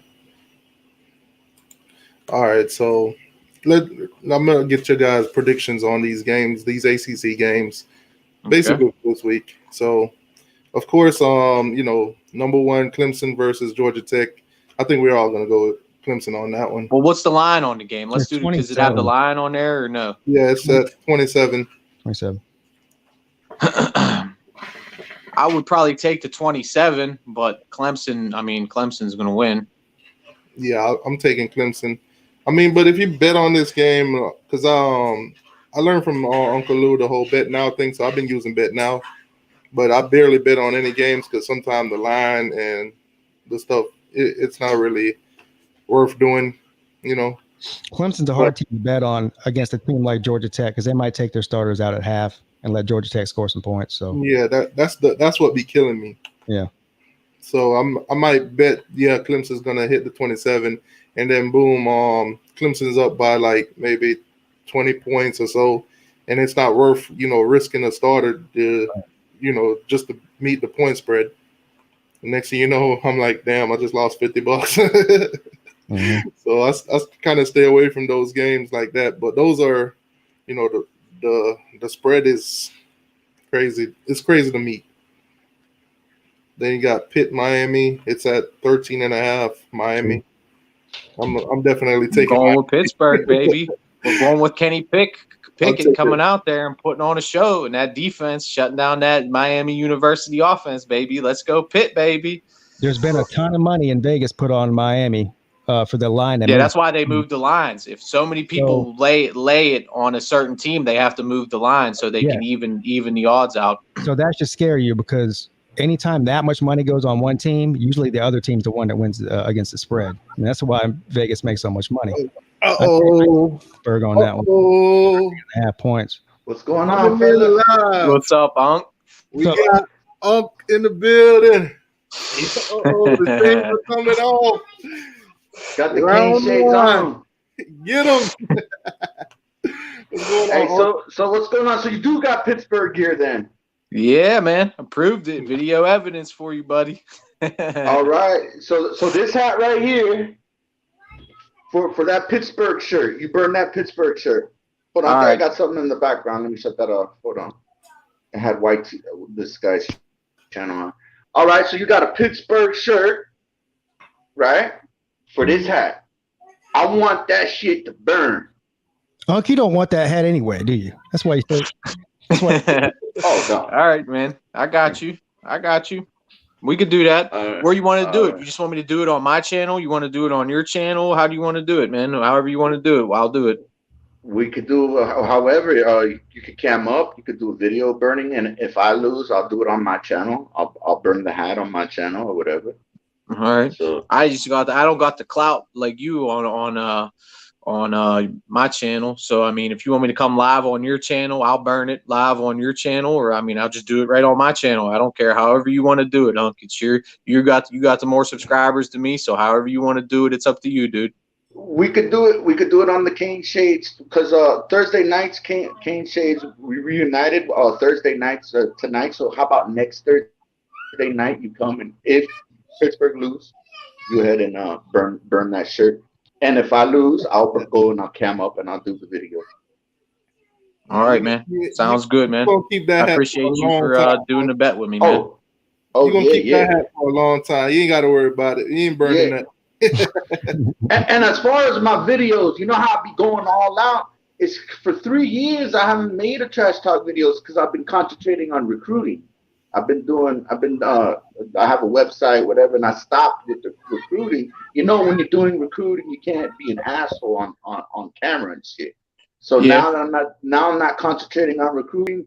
So the gloves are off. So I'm back. Cane Shades Unc is back. I get it, man. It's all entertainment, man. It's all entertainment. That's why I made my video. I said you better humble yourself, man, because you can't sleep on Pitt, man. We know to upset some teams, man, and you know that's true, man. We can upset some teams out there, man. We ain't that soft, man.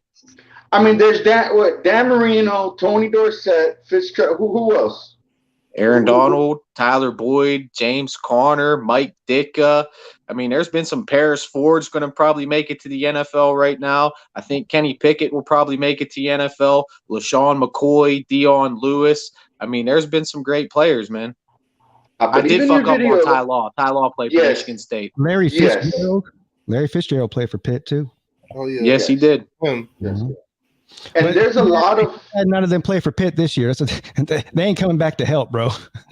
There's actually a lot of Pennsylvania talent. Like in the comment section, Slim Shady Kane said Jim Kelly. You know, Jim Kelly was going to be a linebacker at Penn State, but I did not know that.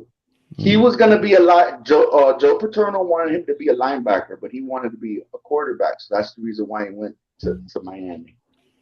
So. Yeah, they starting to throw out some names in the chat.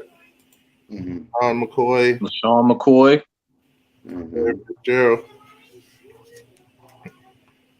Dion Lewis. Yeah, I got Curtis Martin. Oh, man. You got Tony Dorsett, Dan Marino. The Hall of Famer Curtis Martin. Yeah, Pitt's got a couple well-known names and stuff, but I mean, Pitt was a powerhouse back in the day for a while. Yeah. It's been a long time though, obviously. But nothing compared to Miami talent now. We could play this game too now. No, we don't want to go naming the whole NFL. We got about a million of those in there. Yeah. All right, guys. Hey, thanks for having me on the show, man. Hey, you and me, we got a bet. Hey, if you want to come on Cane Shades tonight, you could come on our show. I believe we're going on, at 10. I'll contact you through the YouTube. I'm talking about the Pittsburgh fan. You could come on too, man, if you want to come on Cane Shades. We got a couple guests tonight.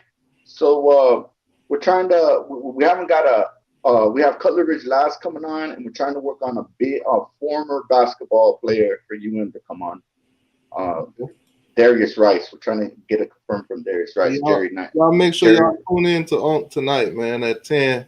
Unfortunately for me, I got to be up at 5 o'clock in the morning for work, so that's a little bit out of my time range. But y'all make sure y'all tune in to man. All right. So, hey, if you want to come on, Pittsburgh fan, if you want to come on, hey, I'll hit you up. I'll get you the link. All right. All right. Just on Twitter. I followed you on Twitter, so just or YouTube, whatever best for you, man. All right. Okay. All right, Pigskin Pete. All right, dog. Take it easy, bro. All right, you too. All right, be easy. Later, man. All right, so you want to go back to them predictions? Yeah, I'm gonna pull that back up right now. Okay, right. So obviously I'm taking Miami. You taking Pitt. Who you going with here? Who you going with? Pigskin. See, I still want to know what's up at the quarterback, but I'd probably take Pitt at 13.5. You think I think Miami can win the game outright. I'm talking about the points. I would definitely take the 13.5. Yeah. If we're talking line and the bet, I would definitely take the 13.5. I think it would be to be honest, man, that's all entertainment. You know what I mean? I made my bet, my pride bet, but at the end of the day, I think Miami will probably win like 30-27. I think it'll be a close game, but Pitt will definitely stay within that 13.5, I think, with their defense. I agree. I mean, if Pittsburgh's quarterback plays, I'm definitely taking Pitt 13.5. But if he's out, I don't know, man. It could get ugly. But I tend to lean Pittsburgh here. Yeah, knowing this, they might even let it come down to game time decision kind of thing. But really, he's probably already ruled out right now. But they're not gonna let us know that. They're not gonna. Hey, Miami, we're not gonna have a quarterback. Go ahead and scheme up for not having him. Well, he might be playing too, but he might not be 100%, which if he's not 100%, that's not good. Yeah. So. All right. So we got Liberty, Syracuse. They got Liberty's the favorite in this one. I'm going to go Syracuse. I'm going to go Syracuse too. I'll definitely take Syracuse in this one. Should probably parlay Syracuse. Oh my God! Lock of the week right there. Notre Dame -17 against Louisville. Notre Dame. Yeah, I'm going with Notre Dame on that one. Louisville kind of disappointed me, big time. They kind of discrediting our win right now, to be honest with you. Like college football games are easy to pick straight up. The line is where it really gets difficult. You know what I mean? At 17. That's tough. Like that's the thing. College lines are just like the NFL.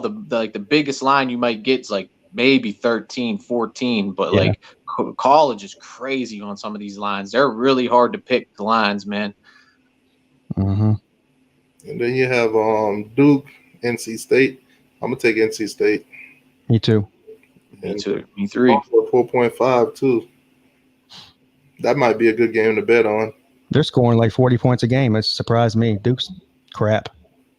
Yeah, Duke came out against Notre Dame looking like, they could be a little challenging going on to the season, and then after that loss to Notre Dame just went straight downhill. Their only win came against Syracuse. Which, yeah, they're no good. Last week I predicted them to beat Syracuse because I was like, if Duke's gonna get a win, Syracuse probably gonna be the only chance they do, and they turned out winning that one. But I think it's a wash season for Duke. I think their season's already over. I'm surprised Lou hasn't even done that yet. But you probably don't even care about Duke enough to even give them recognition in the year season is over. And then we have Wake Forest and Virginia, both coming in, 1 and 2. Both of them lost to Clemson. Virginia's a better team than Wake Forest. Give me Wake Forest. Yeah, I'll give you Virginia -2.5 under a touchdown. Yeah. Yeah, this is a good one to bet on too. The points is so small. I mean, either one of these teams really. Wake Forest was decent last year. They had Jamie Newman at quarterback, and they had what's that receiver's name? He's going to be a first-round pick. I can't remember his name now. Anyway, he sat out the season because of coronavirus. So they lost Jamie Newman and their number one receiver in the offseason, and Wake Forest has been bad this year. Give me Virginia. I forgot. I'll say Virginia covers that 2.5. Yeah. Yeah, I forgot the receiver name too, because when I did my my Miami schedule my Miami schedule thing at the beginning, he was one of those players I said to look out for, but I can't remember his name now. Yeah, he's a legit first round talent, that guy. Yeah, you got number 5, North Carolina, Florida State. I probably would take Florida State in a 13.5, but North Carolina is going to get that win. I'm with you, man, but it's so hard to bet on Florida State, man. It's so fucking bad. So you don't know what you're getting with it. Every week is something different. Oh, man. I would just wouldn't bet that game, but I'd probably take Florida State with the points. I mean, in the beginning of the Jacksonville State game, it looked like they was going to lose that game, which they pulled it out in the end. But like I said, you don't know what you're going to get with Florida State this season. They got players like opting out after losses and transferring out and stuff like that. So they're a mess. They're a mess, yeah. And you got Boston College, Virginia. Virginia's a 12-point. I think Virginia Tech will cover that line and win. Give me BC. Yeah, I was gonna say, let me get Boston College, man. It's a lot of points, man. Boston College is 3-1. They got probably the second best quarterback in the ACC. I mean, depending on who you ask. Some people think it's Sam Howell, but that Phil Jerkovich kid, the transfer from Notre Dame, he's playing lights out. Yeah, the way I don't know, man. I'd say Boston College is keep it closer than that. You think Boston College will win straight up, or are you just saying you're just taking the points and Boston College will lose? Well, here's what I'll say. I think that Virginia Tech will win straight up, but I think Boston College, it'll be close. I think Boston College could upset them and win this game outright. Yeah, I'm going to take Boston College probably by less than 7, maybe 7 or less. Yeah, I'm with you. Let's dive into the SEC since they're pretty much the only one that's, pretty decent other than the ACC. There's a good one. Auburn at South Carolina. I already bet South Carolina on the money line to beat Auburn. Oh, you think they're gonna pull that upset? Yeah, I mean Auburn's no good, man, and immediately South Carolina's no good either. Don't get me wrong, but Auburn's they're a real mess. Yeah, I think this week it's the perfect time to bet if you're gonna bet. If you're gonna put some money up, this is the time. Look at these point spreads, 3. Here's the thing, man. Neither one of these teams have a good offense. South Carolina can at least run the ball. They got a legit running back now, and they can play. I mean, they got a decent defense. They're terrible on both sides of the ball. What? I mean, they've got to be the most disappointing big name program in all of the country this year. Thing is, I watched a few of their games last year. They had a really good defensive line. Like there was probably like 3 or 4 dudes that got picked off their defensive line in like the top 3 or 4 in the NFL last year with Auburn. That was like their whole thing was their defensive line last year. So they lost a lot of talent on defense, Auburn. But is Bo Nix still playing? Is he still the quarterback? Yeah, I got to go with Bo Nix. I think he got to be one of the better quarterbacks in the SEC. So I got to go with Auburn in that game. Yeah, I mean, he's not playing like it. Yeah, I'm gonna take Auburn, but I'm looking for South Carolina to upset. I don't have no trust in Auburn right now. Like watching the way that they played offense don't even look like it exists. So I'm gonna go Tennessee versus Kentucky. I think that's an easy one. Kentucky's probably getting a lot. I'm surprised they're not getting. I'm surprised they're not getting more than that. I mean, I'll take Tennessee to cover. I'll take Kentucky. Yeah, I don't know. Tennessee, the way they offense evaporated during the second half of that Georgia game, because I actually rewatched that. I watched the condensed version today during my lunch period, and I was like, what happened to Tennessee? Like, they melt down totally in the second half against Georgia. It was like not even a ball game anymore. Part of that is that Georgia's defense is just that good. I think these are two pretty evenly matched teams, Kentucky and Tennessee. Honestly, I don't know why it's a 6-point spread. I think it should be more like a 3 or 2, but yeah, if Tennessee come out firing, I think they win that game. But if they come out sluggish, it's going to be down to the wire. Kentucky could upset. Yeah, but I'm gonna take Tennessee for the 6. Ole Miss, Arkansas. One of those games that if you want to win some money, some free money, there you go. Ole Miss all day. Yeah, I'm definitely. As a matter of fact, when we get done, I'm gonna go play some bets because I didn't even check this one yet. At 2, oh my God, you can't go wrong. Ole Miss. Yeah, I'm gonna take Ole Miss too. Texas A&M. Was it 48 on Alabama last week? Ole Miss did.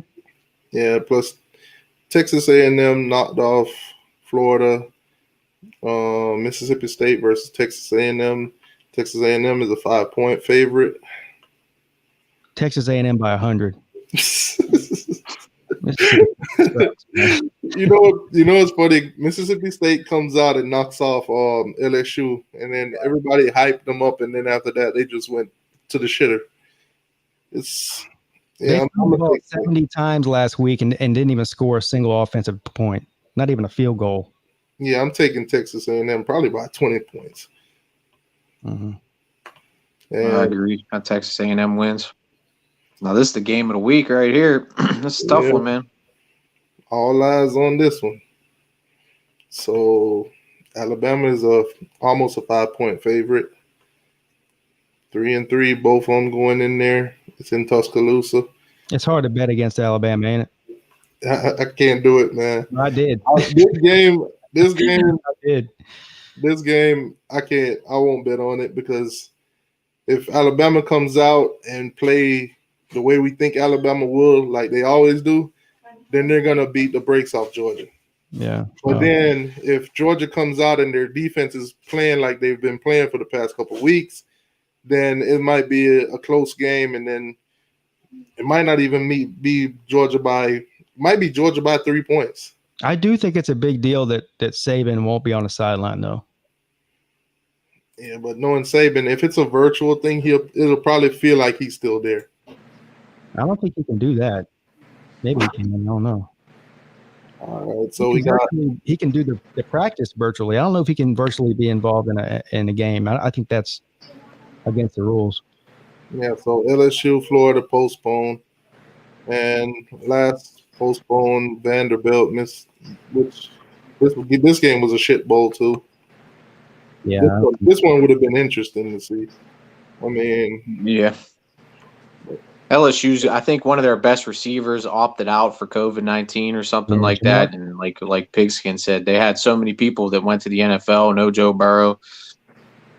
I mean, I would go with Florida in that one. Yeah. Kings football talk. What's going on, man? Hey y'all, how y'all doing, man? How you doing, man? So how you feeling about the Pitt versus Miami game? Oh man, we're gonna win that game. I ain't gonna lie. I'm not just saying that as a Hurricane fan, man. We're gonna win. But don't get me wrong, Pitt actually has a great defense. Like they really do have a great defense, man. That's something I can't knock when it comes down to them. You get what I'm saying? Kenny Pickett, he's a good little quarterback. I feel like he could thrive and he could give us a little bit of power. He might not be a factor this week at all, though. Yeah, I know the ankle issue that he got going on and something like that. But yeah, if he doesn't play, then I mean I feel like it should be an easy breeze, to be honest with you, because really who do they really have on offense? Like Addison's a good receiver. He's a pretty good receiver. Don't forget about number 7 and number 11 too. Okay. Those two. Yeah. I watched them play against Boston College, and I watched them play against what's the other, NC State. So I haven't even caught some of their games, but yeah, those receivers can make big plays.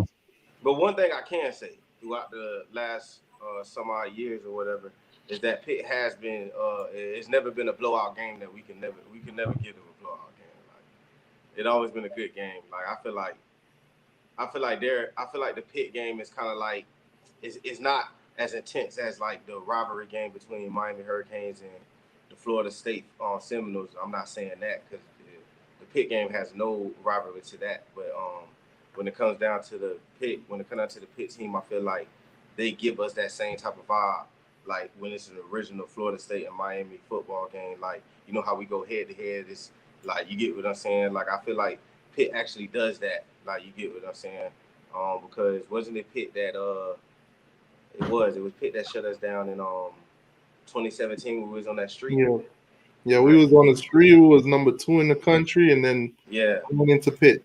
Boom. Yeah, so that's what the thing. Yeah, that's the thing with Pitt. Pitt's been known for knocking off teams in the top 5 when they go up against Pitt, and they could be unranked or anything like that. And all of a sudden, boom, lost to Pitt. You remember last year? I forget exactly who they lost last year. I know they beat UCF last year when they was ranked like 13th, and they went on to lose to like North Carolina or some team that was unranked. I forget, and it like screwed up Pitt's whole season pretty much after that, man. So that's what they do. Oh yeah, UCF was running that mouth too about how they would run the ACC, and then they went and lost to Pitt. Hey, TTY, I just need to talk about something. I just need to say something. As far as like us, the Miami Hurricanes, our receiving group really need to change. Yeah. A lot of drop balls. Yeah, man. Like I'm not gonna lie. I feel like Redding did better than all 3 of the receivers did. I think we need to start seeing more of those guys like Redding, Xavier, Keyshawn Smith. Yeah, you know, if the guys that starting right now are dropping balls all the time, put some of the younger guys in. Get them some time. And there's one person else that I'm real fond of, man. I talk to my girl about it. My girl a big Hurricane fan too. I talk to my girl about it all the time. It's Jeremiah Payton. I feel like he hasn't really had that like chance like that. You get what I'm saying? Like the chance that he does have, the balls was overthrown. You get what I'm saying? Yeah, like, but to his own downfall, the whole COVID thing when he had tested positive, he had to stay out for 2 weeks. It kind of killed his game so far. So, I mean, he got plenty of time to still prove himself. So, as long as they put him in rotation, he creates some cushion, get open, and start, making some big key catches and doing whatever he do, I think he'll be fine. Yeah, I think he will be fine. But yeah, that's what I really wanted to talk about. I really wanted to talk about that. Like I really couldn't keep seeing it. Like we can do good when it comes down to running backs and tight ends. And speaking of which, I appreciate you having me on, dude. I gotta go because my kid just pulled up here, dude. So I'm gonna call it a night for tonight, and I appreciate you having me on, dude, and letting me talk a little bit about football and do the predictions. Nice meeting you. I've never been in any live streams with you. I've seen some of your videos, Pigskin Pete. I'll definitely subscribe to your channel, see what's going on. Canes football, I'll even talk to see if you got a channel, dude, or I'm actually just now starting up my channel, but it will be starting up real soon. I'm just saying real soon. All right. Well, have a good night, everybody. Shout out to everybody in the chat, and go Panthers. It's going to be a good game. We'll see what happens. Real quick on Sunday at 4:00, I do a show that way. All the games have already been playing. So if you want, come back in Sunday at 4, and we could chop it up on what happened during the game and all that stuff. We'll talk about all of that. So if sounds good. My one buddy's a Pitt Panthers fan too, so maybe if you want him to come on too, maybe he can come. All right. All right. Peace out, guys. Thank you. All right. Have a good night, man. All right. Peace. All right. So while Pete is here, let me ask you this, Pete. Manny said on a couple of the drives, the penalties killed us, and even the offsides by Roche that almost ended up in a pick. That you guys got the 4th and 4, and they gave you guys the first down, and you marched down the field and you scored. It was like if that didn't happen, a lot of the other things would have changed. The score wouldn't have been as bad as it was. Those 2 drives that penalty cost us, we could have had the ball and maybe did something different. What are your thoughts? I mean, Clemson made mistakes too. 3 blocked field goals. I mean, that touchdown pass that was dropped by Frank Ladson Jr., that would have been sick. Clemson made mistakes too. I don't know, man. I think both teams made a lot of mistakes. Yeah, Miami did. I mean, you need to clean those penalties up. You're going to have a hard time beating anybody, let alone Clemson, if you're getting that many penalties. But I don't think that was a difference in the game, if that's what you're asking. Maybe a touchdown or so different. That's about it. Now, Travis Etienne, the whole week, I was trying to tell these guys, cannot let this guy get off the initial tackle. If you let him get off the initial tackle or you let him get to the outside, he's going to kill you. He kill you all day out there. Unfortunately, I think I was talking to the air because I don't think none of that message went down in Miami at all. Because we're watching the game. I'm seeing Travis Etienne. Boom, somebody will hit him around the pad area or whatever, and breaks off, and then boom, a 5-yard play or maybe a 2-yard play turns into a 10-15, and I'm like, Jesus Christ, man. If you notice, he didn't have a whole lot of success in the first half running between the tackles. Etienne didn't. They were using him more in space with the screen passes. It wasn't until the second half, probably like halfway through the second half, where he started running the ball really well. I think he only had like 40 or 30 or 40 rushing yards in the first half, and then he just blew the doors open in the second half. But that was just the offensive scheme that Tony Elliott and Dabo Swinney came up with. They knew that Miami's defensive line could get after Lawrence, and that was the only way to really beat that offense is to pressure Lawrence. So they got the ball out of his hands quickly. Just he dumped it down to Etienne, and they made him respect that screen game. And once they started to have to cover the outside because they knew that's what they were going to do, then they started to run left the middle, and by then it was just too late. Yeah, I think if we would have contained Etienne, it would have been a lot closer of a game. Yeah. I watched that dude, man. I watched him for the first 3 games, and I'm like, if you don't make that first initial tackle, you're done for. Your defense is going to fight all game against him. But if that first tackle is not made, you're done. You got to wrap this guy up and bring him down. Hey, with TT1, I got a question real quick on that game.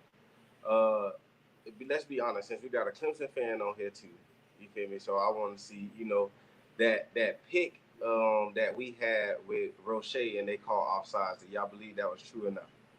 Yeah, it was offsides. If you look at the line, they showed the line. He was over it. Yes, I mean he's lined up offsides. Yeah. Maybe I gotta look at it again. When I seen it, it didn't look like it looked like he jumped when everybody else jumped or something else. No, because it wasn't that. He was lined up offsides before the play started. That's what. Okay.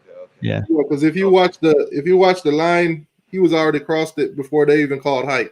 Oh, yeah. Okay. Well, man, he was over it by a couple inches. Oh, okay. Yeah. So I mean, penalty. Much respect for Clemson, though, man. Y'all do have a real dominant defense, man. Y'all got a dominant offense. My brother, he's a Clemson fan. We always talking junk to me all the time, every day. But, yeah, man. But y'all did have a good. I wasn't more. I want to be honest with y'all. I wasn't a fan that thought that Miami could win the game anyway. I just thought that we could give a better game that we gave. I did too, man. I thought it would have been definitely closer. I picked Clemson by 14. So I thought that we could. Yeah, I thought that at least we'll be down by 7, or maybe even 3 points, or maybe even 14 points, the most, when it come down to that game. Not how it ended was a surprising to me. I ain't gonna lie. I'll tell you one thing though, the way that game played out, the penalties and everything, I think it kind of gives Miami a lot of hope, because they're looking at it like, if we didn't have this, that, and the third, we would have competed a lot better. So those are things that we could work on. But to me, our major issue right now is receiving. And throwing a deep ball. Yeah. If we can't get that going, and if the run game gets shut down and we can't depend on that, then we're doomed. And our offensive line, man, we got to do something about that, because that was a problem that whole game too. It's like the offensive line. What I seen from the offensive line was exactly what Manny said. They was trying to be heroes. Yeah, they seen the linebackers, the extra linebackers coming, and instead of sticking to their sticking to their jobs, they try to be the hero and stop the guy. And then next thing you know, the line collapsed and Clemson's in our face. Yeah, because Derek King, every time the ball was snapped, it was so horrible to look at sometimes, man. Like, I had to turn my head sometimes. Like, I ain't gonna lie, man. But I'm glad the game actually happened. It let us know what we do have to improve in, what we do need to step up in, and the type of maturity that we need on the team. But we actually is in the right direction, though. We look way better than last year. Yeah. See, that's what I'm saying. Yeah. If Clemson played us last year, it probably would have been a 58-0 kind of game. I would have said 79-0 or something like that last year, man. That wasn't, because our defense would have been too tired, man. Oh, they linebackers and they linemen would have ate us last year. Oh, because our plays took so long to develop last year. And let's not forget, Clemson still had Isaiah Simmons at that time, man. Let's not forget that would have been just a problem all along right there, man. Like, Isaiah Simmons, Kayvon Wallace, AJ Terrell, those guys are all in the NFL right now. Man. They go, man. So, last year it wouldn't have been nothing, man. But hey, man, I really appreciate you letting me come on the channel. Anytime. When you get your channel up and running, come through here, promote yourself, man. Yeah, man, I will, man. I definitely will. Don't give me like a couple of weeks, man. I'm just getting myself together, moving into my new place where I'm able to start this. I've been trying to do this for months now. T2YU, Coop, let me just say this. Zoe, all y'all are the reasons why I want to do these channels, man. Like, watching y'all. One thing I'm going to tell you to do. Yeah, man. So I want to One thing I'm going to tell you to do. When you do your channel, man, make sure you take some time and learn to edit. Yeah. Once you learn to edit, it'll set you apart from a lot of other YouTubers. You'll climb faster. Okay. Well, I appreciate the tip. I really do. And I probably will be coming to y'all for more tips, so be aware for a lot of questions, man. Hey, man, I'm all here. Good luck to Clemson when we already know what their outcome going to be. They're the number one team in the country. But hey, we should see y'all again in the ACC. We'll see them in the ACC championship. I'm going to start talking my shit again. Yeah. We come to the ACC championship. I feel the same way. But, hey, thank you, man. I really appreciate this, though. I really do. I'll see y'all later, man. Good night, man. All right, man. Have a good one. Let's take it easy. Yeah, if we make it back to the ACC championship, y'all there, dude, I'm talking my trash all over again. And y'all just gonna have to prove me wrong again. Now, I did the show on Sunday with Bobby Durkins. Yeah. And I lived up to my promise because I made a video saying that if we lose, I was gonna put an L on my forehead for the whole show. And that's pretty much what happened Sunday. The whole show had an L on my forehead, looked like a damn tattoo.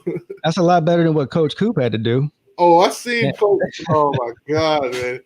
I think he went a little too far with the lipstick. Hey, that was something serious. I like Coach Coop, man. I don't think I would have the balls to do what he did. So I'm gonna give him his props on that one. That's what I like about Coach Coop too, man. Because when I started watching, Miami Hurricane YouTube, Coach Coop was the first person I actually watched. And that was like looking for, links to watch the game. Mm-hmm. And You know, I started watching his content, you know, all his creativity that he puts into it. Coop is on a total different level when it comes to making his videos. And his videos is always in that high quality.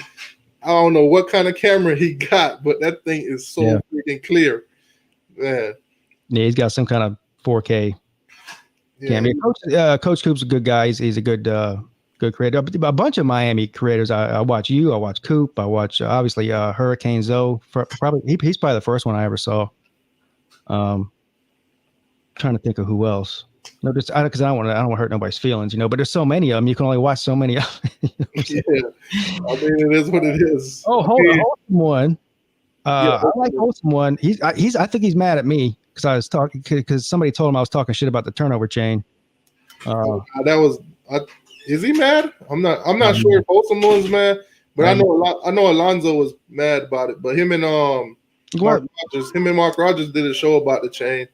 I mean, the chain is a part of college football, so there's going to be trash talk regardless. First of all, because I go on all these channels and I see what people are saying about me in the comment section. Because, you know, Mark Rogers has that Miami channel, and he takes cuts from the video that me and him do on Monday on my channel, and he'll put them up on that channel. He'll edit it down or whatever, like segments.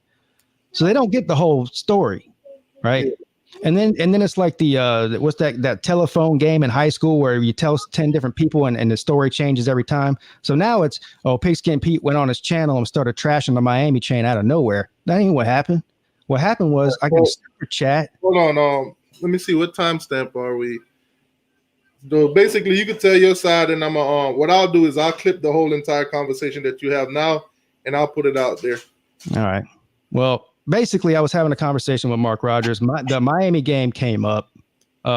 Slim Shady Canes sent a super chat that said, "You know as a Clemson fan that you wish that Clemson had a turnover chain or something like that." Right. So I didn't bring it up, and I said, "No, I don't want that. I think it's silly." And but see, that's the thing though. After I said I think it's silly and I don't get it, I went on to say, "I'm not from Miami. I've never lived in Miami. That's a cultural thing that I don't understand." You know what I'm saying? I don't have a problem with it. And then I even gave Miami props after that and said, if you're going to do something like that, at least be the first ones to do it. At least be original. Don't be the copycat like everybody else is copycat in Miami's chain. So that was it. And then I also said, it's indifferent to me. I don't spend 2 seconds out of my day thinking about the turnover chain. If it makes them happy, if it makes their fans happy, if it makes their players happy, more power to them. I could care less. But somehow that turned into I was getting mad and hating on the turnover chain. I could care less about the turnover chain. That's just all there is to it. No disrespect meant. Yeah, I mean, it is what it is. I mean, at the end of the day, Miami fans is gonna love the chain because it's a Miami thing. Yeah. Everybody else is gonna look at the opportunity as, hey, make sure they don't get no turnover against us because we don't want to see the chain. We don't want to see them hooting and hollering, okay? That it is what it is. This is college football to me. Trash talking about anything that any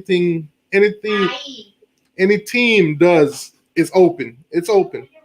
Yeah. So if Miami goes out to play Clemson and they get the turnover chain 20 times, then we could come and say, you talked about the chain. Yeah. Look what we did. But you know, it is what it is. It's to me, trash talking is everywhere. It's all allowed. I wouldn't try to beat you up for saying it. You know, it's a trash thing or whatever because it hasn't worked on Clemson. But if a team like Florida State, who we had it on like 1,000 times, come out and say something, plus they had a Dora backpack following that, then it's a total different story. But you know, the chain is a part of Miami's history. I get that. That Cuban link as a pretty much, you know the price on those chains. Cuban links are pretty pricey. What that chain that they got now is what, like $200,000? Right. And as a kid in the hood from those Miami areas, you know, if you had a Cuban link, you're the man. You especially if one of those big ones like that. So for a lot of them, you know, seeing the chain, putting it on, you know how heavy it is, because I'm hearing that thing is like almost 40 pounds. It's like having like 40 pounds around your neck. So I get it, man. I understand the Miami fan and the Miami population side of it. I'm an outsider. I'm not a Miami person. So to me, it seems silly, but I'm not there. And it's not even a shot at mine. I don't understand a lot of traditions in football outside of Clemson, you know? I mean, a lot of people don't understand Clemson's traditions, and they make fun of the ramp, and they make fun of the hill. They make fun of the rock or whatever. I mean, even I made fun of the rock. I was like, got a rock? What the hell is that? Like, calls me a rock rubber ramp runner. Because I was like, oh, what is that? A rock on the top that looked like the left nut or something? Yeah, so. It's all trash talk, man. Yeah. I mean, Dabo freaking cut the chain in the locker room. Say, there you go. And that's the other thing. It gives other teams something to that's how rivalries are built. If you're losing by 3 touchdowns, 4 touchdowns or something, and you break out the turnover chain and start dancing around like you've done something, I mean, see, that's what people laugh at. They're like, but you're losing by 3 touchdowns. I wouldn't be over there celebrating like that. But I think for most of the kids, it's just a way to get on camera to say, hey, we might be losing, but I'm still out here doing the best I can, make best of the situation in the game. So if I'm losing by 3 touchdowns and boom, I caught an interception, might be the fourth quarter, game might be pretty much over, but it just shows that I'm still out here fighting. So for a lot of the kids, listen to what's up with the slide. See, there you go. Huh? He's talking about the slide in the Clemson football facility. They got a big ass slide in there. Oh, see, I didn't even know that. See, yeah, they got all kinds. It's like a damn amusement park in that place. They got slides, putt, bowling, all kinds of shit in there. Hold on, what? It said, Brother Rock, take me home, Mark. See, I don't even know what that's about either. Oh man, but we've been on for a good 2 hours now, and I think it's time to wrap this thing up. Thank you for coming through, Pete. Yeah, I apologize about Sunday, man. I just wasn't able to come on. So. Oh no, I understand, man. You had a long drive. Plus, I'm pretty sure you don't really stay in Clemson, do you? No, I was hungover too. It was a bad day. It was a long day. Let's put it that way. Yeah, Bobby had let me know when he came on. Yeah. I mean, plus you had told me you was going to the game, so it's a possibility. But yeah, it's all good, man. I'm glad you came on, though. All right, well, I appreciate you having me on, man. Yeah, man. I think that's pretty much about it, though. I think we covered everything tonight. You guys play again this weekend. I forgot already. Georgia Tech at noon. Georgia Tech. We play Pitt. On Sunday at 4, I'll be on again. The Pitt guy, he'll come through with another Pitt guy. If you want to come through, stop by or whatever, you're more than welcome. All right, bro. I appreciate it. See y'all later. Thanks for stopping in. Pigskin Pete is checking out. All right, boss. All right, well, thank you guys for coming through tonight. Make sure y'all hit that like button on the way out for me. We had a good show, good dialogue. Thank you, Pigskin Pete, for coming. Thank you to the Pitt Panther guy for coming through and everybody else. Appreciate y'all, man. And y'all have a good night.